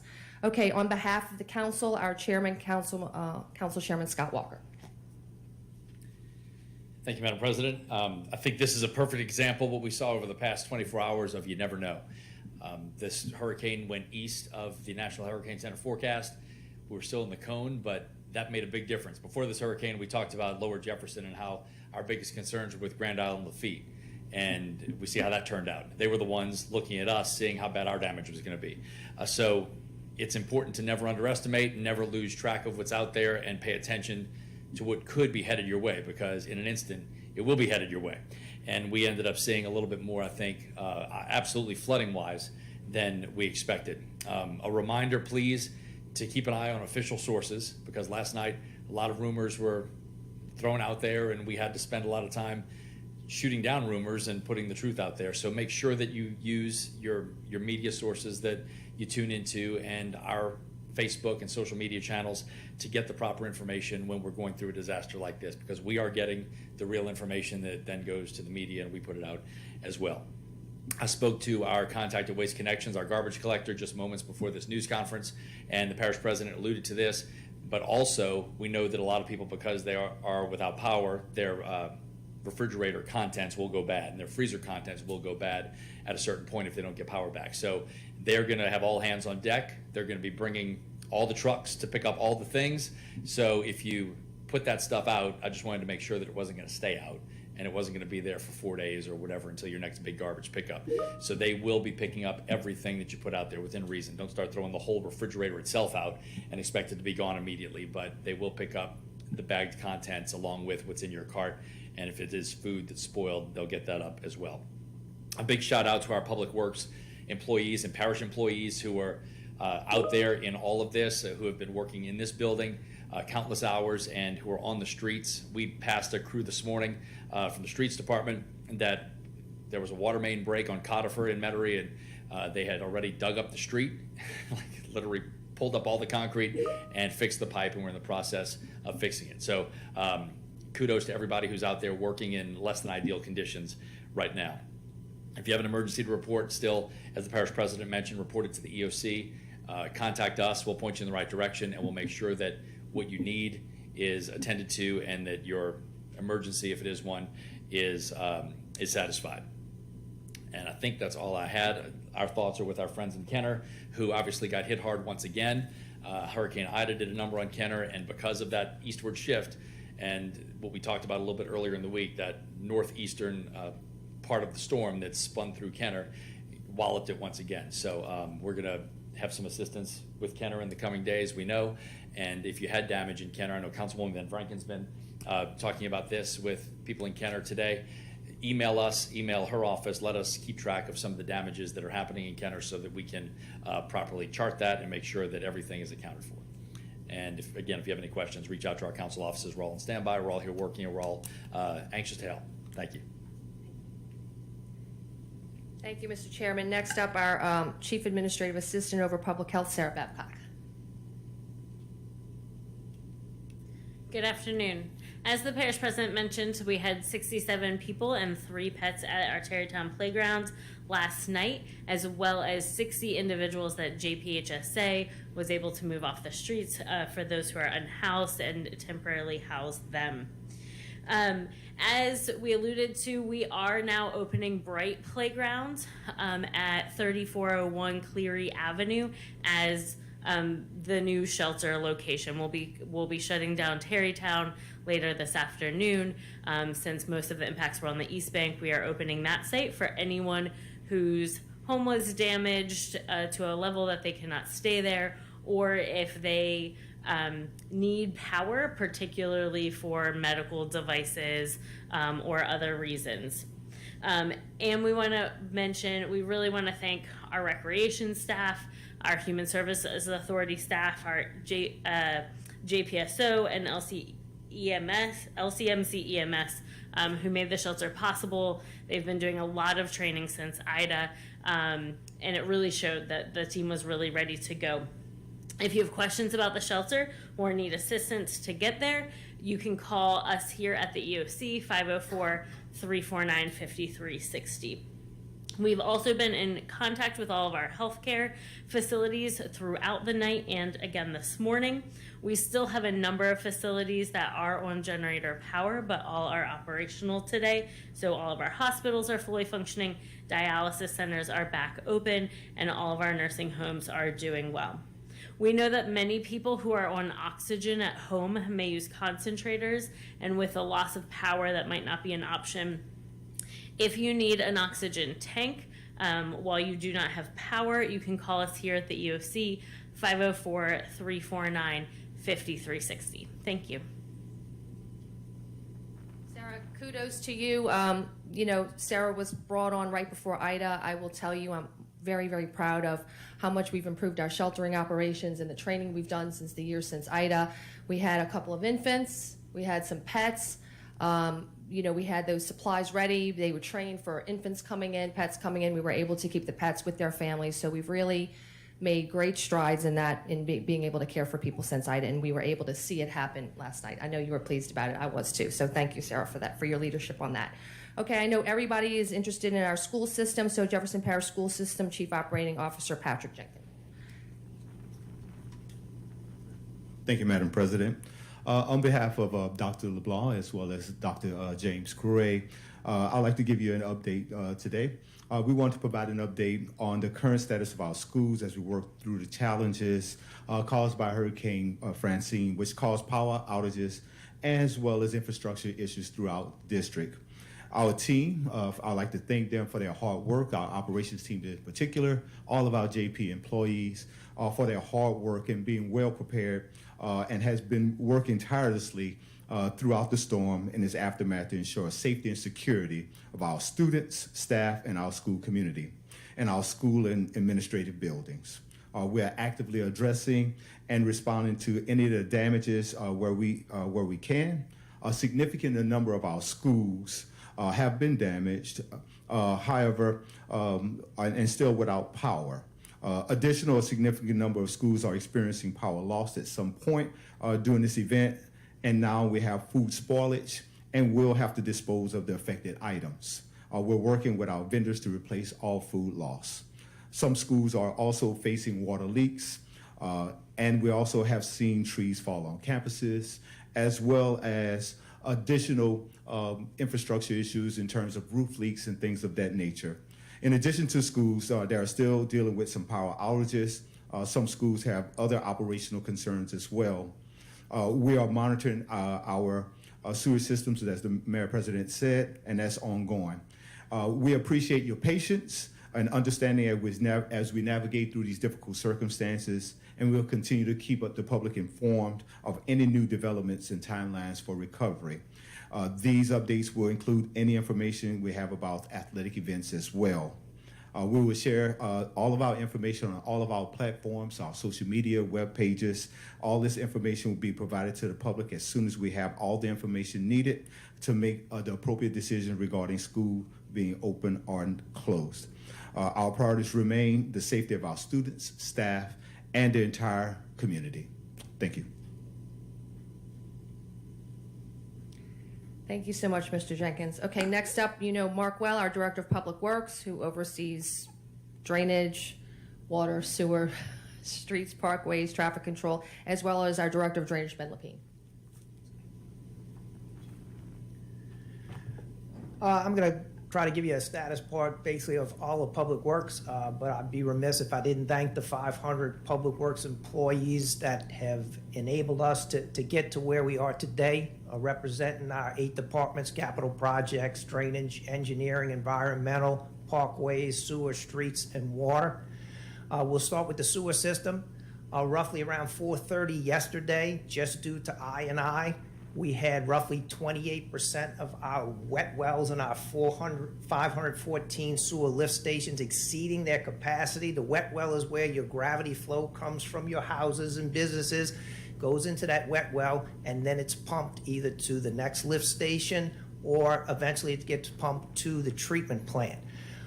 This morning, because after the hurricane hit energy, we lost so much power across the parish. Roughly 281 of our 514 lift stations, those wells were exceeding their capacity. That's roughly 55%. So obviously this morning, we have deployed already at 25 of our lift stations a 6-inch pump, 2 of our larger lift stations are 12-inch pumps. We've put 8 generators out at another 8 of our lift stations. We have gotten some energy power back online. So roughly right now we're looking at just 20% of our lift stations that now have that high level. So we're around 103 out of 514. So we're making progress. We'll continue to make progress, and especially as more energy power comes on. So we do still ask that you conserve through tonight. That will help, but we are making progress, and hopefully I would anticipate by the end of tomorrow, provided we get a significant boost in energy power, we'll be in pretty good shape. It is important to note that our systems were not significantly damaged at all. Our underground lines and our pump stations, we had no significant damage. Let's talk about safety. Our traffic signals, we have 150 parish-wide traffic signals. As of 6 a.m. this morning, we had 49 out because we didn't have power to them. We had another 18 with minor damage that were out. Obviously, we went out to try to start addressing those issues. As of 1 p.m., we're down to 27. We've been listening to an update from Jefferson Parish after Hurricane Francine. The parish president saying that all of the water has drained after the massive flooding, widespread flooding, especially on the East Bank, and the power outages, simply saying the system could not keep up with all of that rain. You're also being urged to conserve water there while they repair their system. On that note, we're going to have much more on this. We thank you for watching our coverage. And we will see you at 4 o'clock. I was mentioning that I was not going to probably be around for the remainder of the season because I got myself into some legal trouble. Her son's baseball coach struck out again. I just kept running into problems with drinking, alcohol, and my probation. So you took $4,500 from her. Was she the only victim on his roster? How many other parents did you take money from? How many and how much? Judge Judy. You are about to enter the courtroom of Judge Judith Scheindlin. This is Judge Judy. Lisa Gwaltney is suing her son's baseball coach, Jordan McInnes, for an unpaid loan to pay court fines for driving violations. Order. All rise. Case number 7 on the calendar in the matter of Gwaltney versus McInnes. Parties have been sworn in. You may be seated.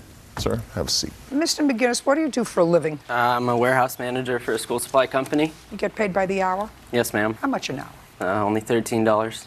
How long have you worked for them?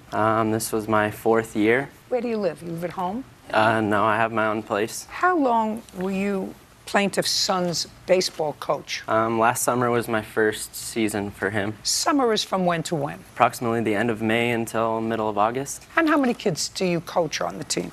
It varies from about 15 to 18 typically. In what month did you take $4,500 from Mrs. Gwaltney? I believe it was about the middle of the season, June. Well, does the baseball season start the beginning of May or the end of May? The end of May. So June would be the beginning of the season. Yes, approximately. So you took $4,500 from her sort of at the beginning of the season. Yes. And that was in one lump sum. Yes, ma'am. Now I want you to tell me, Mr. McGinnis, a story that I'm going to believe as to the conversation that you had with the plaintiff when you took the $4,500 from her. Okay. Don't look there. It started, typically Mrs. Gwaltney was I don't want to hear first. typically. I want to hear the conversation that you had with her when you took the $4,500. It was before a game, and I was mentioning that I was... Before a game? Before a game, yes. And I was mentioning that I was not going to probably be around for the remainder of the season, and she had asked why, and it is because I got myself into some legal trouble, and my only options were to go to Bellingham, which is where I originally had gotten in trouble for a DUI that had gotten amended to a reckless driving, and serve time up to 30 days of jail alternative or jail, or pay the amount that I needed to pay. And so those were my only 2 options. Okay, so you told her at the beginning of the year, when you first met her, that you had a DUI and that you may not be around to continue coaching unless you got some financial help. Yes, ma'am. And at that point, we had not talked about specifics or she helping me out or anything like that. We're not talking about specifics. You said you needed help or else you were going to have to go to jail, so you wouldn't be around to coach the team anymore. Yes, ma'am. Right. And what did the plaintiff do for you? That evening and that next day, she texted me and offered that she and her husband could help. She and her husband could help. How? Financially, with giving me that money as a gift. She and her husband could help by giving you money as a gift. I would like to see where she said that she would give you that money as a gift. That's a text that I would like to see. I don't have any text records. I don't have the same phone or the same coverage I had before. Well, Mr. McGinnis, you see, the thing is you have to keep your story straight. There's something, you look like a young man who has held a job for 4 years, which is to your credit, got yourself into legal trouble, got somebody to help bail you out of that legal trouble. And this is all at a relatively young age, so I'm going to give you some advice. If you tell the truth, you don't have to have a good memory. I'm going to repeat that to you. Maybe it doesn't fully penetrate. If you tell the truth, you don't have to have a good memory, because what you just told me after Officer Byrd swore you in is that the plaintiff and her husband said that they could help you out of your legal trouble by making you a gift. Let me tell you what you wrote in your answer. In this area of hyper-competitive college admissions, a sports scholarship can make a big difference. So when Lisa asked me to give her son extra coaching attention, I was not surprised. I told her that if she wanted to pay me to provide extra time and tutelage, I would do so. There's no mention here of the gift. You told me in this statement that you signed and swore to, you said that the money was for giving her son baseball lessons. It was primarily. I mean, baseball lessons are expensive, $30 to $50 an hour. You don't make $30 to $50 an hour, so no, you I make $13 an hour. Right, I make That's $3. what you make. That's what you make. I make you make $3. $13 an hour. I understand that. Okay, so $4,500. I want you to figure how many hours you would have to tutor him in baseball. Let's say I doubled your hours. Let's say instead of making $13 an hour, I gave you a raise to $26 an hour. How many hours do you think, let's see, how many hours would you have to coach him Just under to get to $4,500? Just, I'm playing with myself. $4,500 175 or so. divided by 26 equals 173. So how many hours did you coach him? On average, 3 to 4 hours a day, 6 days a week, every weekend. In the summer, we're out of town Thursday, Friday, Saturday, Just a second. Sunday. Are you telling me that you coached him individually? Maybe an hour of each of those days, a half hour. You're such a fool. Foolish. So I'm going to go back because this isn't even interesting sport for me. Somebody makes a nice gesture to you and helps you out of a jam. What you're supposed to do is say to them, listen, I don't know whether this is part of your routine, whether you've done this before. Have you to other parents? Have you to other parents? No. Have you taken any money from other parents that you tutored, coached in baseball, is my question. Not as a gift, no. As in anything. I said to you, have you taken money from children's parents who you coached in baseball? Yes. Did you take money from parents who you coached in baseball during the same period of time that you took money from the plaintiff? After that, yes. After that would be in what month? August, I suppose. Not suppose. If you tell the truth, you don't have to have a good memory. I said it. How old are you? 27. You're old enough to understand. If you tell the truth, you don't have to have a good memory. Yes. How many other parents did you take money from? 3. How much? He knows everybody that was in baseball with him. How much did you take from each of the 3 parents? I don't have an exact amount. Give me an approximate within $500. She knows. Those people are all dealt with. And how many and how much? I don't know, $4,000? I don't know. What kind of trouble did you get yourself into? I just kept running into problems with drinking, alcohol, and my probation. Right. Did you write him a check? I did. I'd like to see it.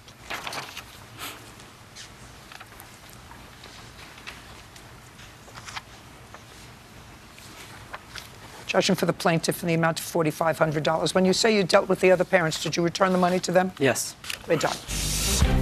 Parties are excused. You may step out. I'm grateful, absolutely, for the opportunity to get closure on this finally. I understand the ruling and I'll take it. I feel horribly for him. I'm a prideful young man and I understand that asking for help is never fun. I just wish him the best. I am ready for a better future. And now, the next case. All parties in the matter of Fenice, Howe versus Parado. Step forward. Joshua Fenice and his fiancée, Emily Howe, are suing jeweler Jonathan Parado for a refund for an engagement ring and travel expenses. Mr. Fenice, did your fiancée, Miss Howe, pay any part of the money for her engagement ring? Not for the engagement ring, Your Honor. Okay, well, I'm not entertaining anything else. You can have a seat. You're not a plaintiff. You ordered an engagement ring for your fiancé from the defendant. You paid him for the ring. Yes, I did. Or for at least part of it. Your claim is that he didn't have it ready on time or within a reasonable period of time thereafter, and you want your money back. In addition, you're asking me to give you money back for travel expenses because you had this whole elaborate plan to take her to a destination place to propose, and it didn't all happen because the engagement ring wasn't ready. That you're not getting, because that's like pain and suffering, because the engagement ring wasn't ready. I have pain and suffering.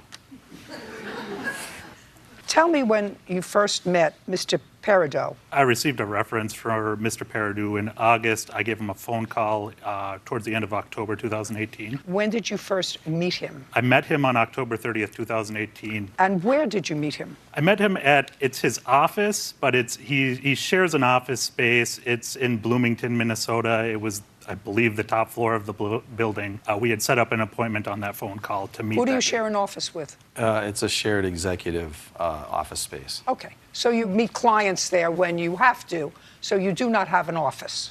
Well, That's the office that... Well, I have a safe that's the size of your refrigerator, and I keep that on premise as well. It's the insurance company dictates Do you that. pay a monthly rent? Yes. How much? Is not an answer. $1,500, and it's currently $540. How much do you pay monthly for rent? For Don't look down.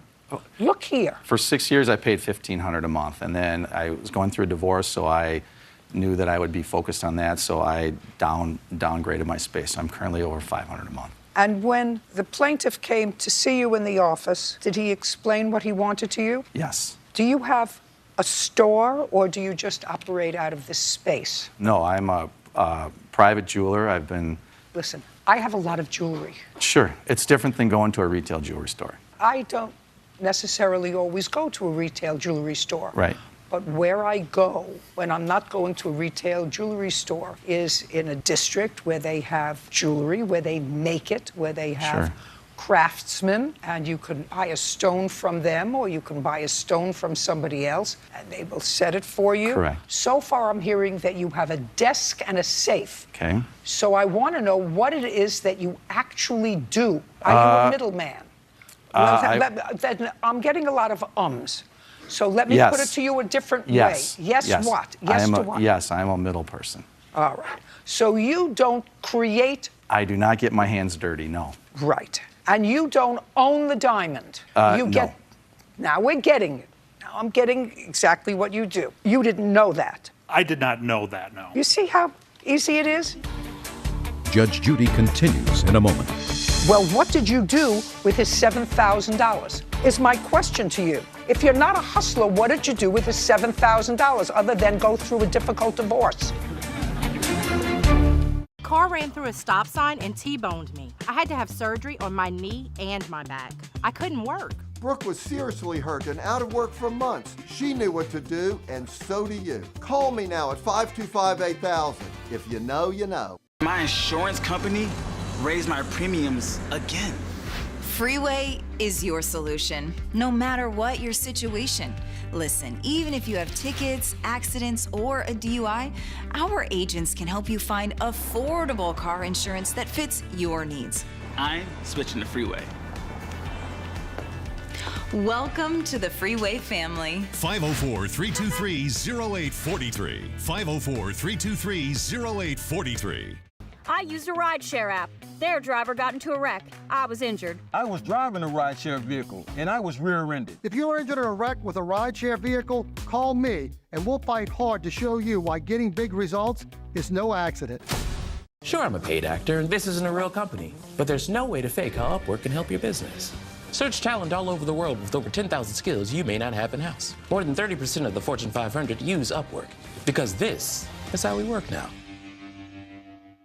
For over 50 years, Southland Plumbing Supply has showcased the best in plumbing products. We've expanded our lighting showroom with fine designer lines to enhance every room in your home. And our landscape lighting will complement your outdoor spaces. Visit our new appliance showroom for all the best quality name brands for your indoor and outdoor kitchens. Local and family owned, Southland Plumbing, Lighting, Appliances, and Generators, with showrooms in Metairie and Mandeville, or at southlandplumbingsupply.com. If you've been injured by one of these big trucks, you need a big advantage. Get the BART Big Truck Advantage. We've recovered millions of dollars from trucking companies for our injured clients. They know who we are. One call, that's all. Real cases, real people. Judge Judy.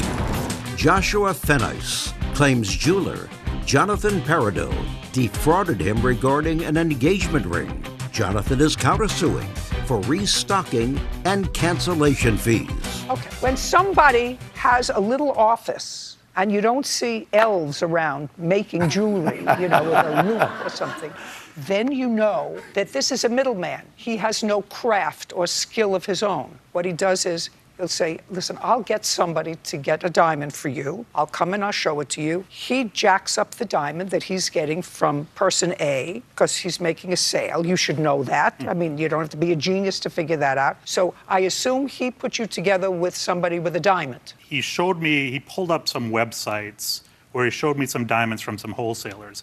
And then he called on the phone a person, we picked out a diamond that I liked. He said, okay, let me reserve that with the wholesaler. I got it. That's exactly what I said. Don't look at me wide-eyed.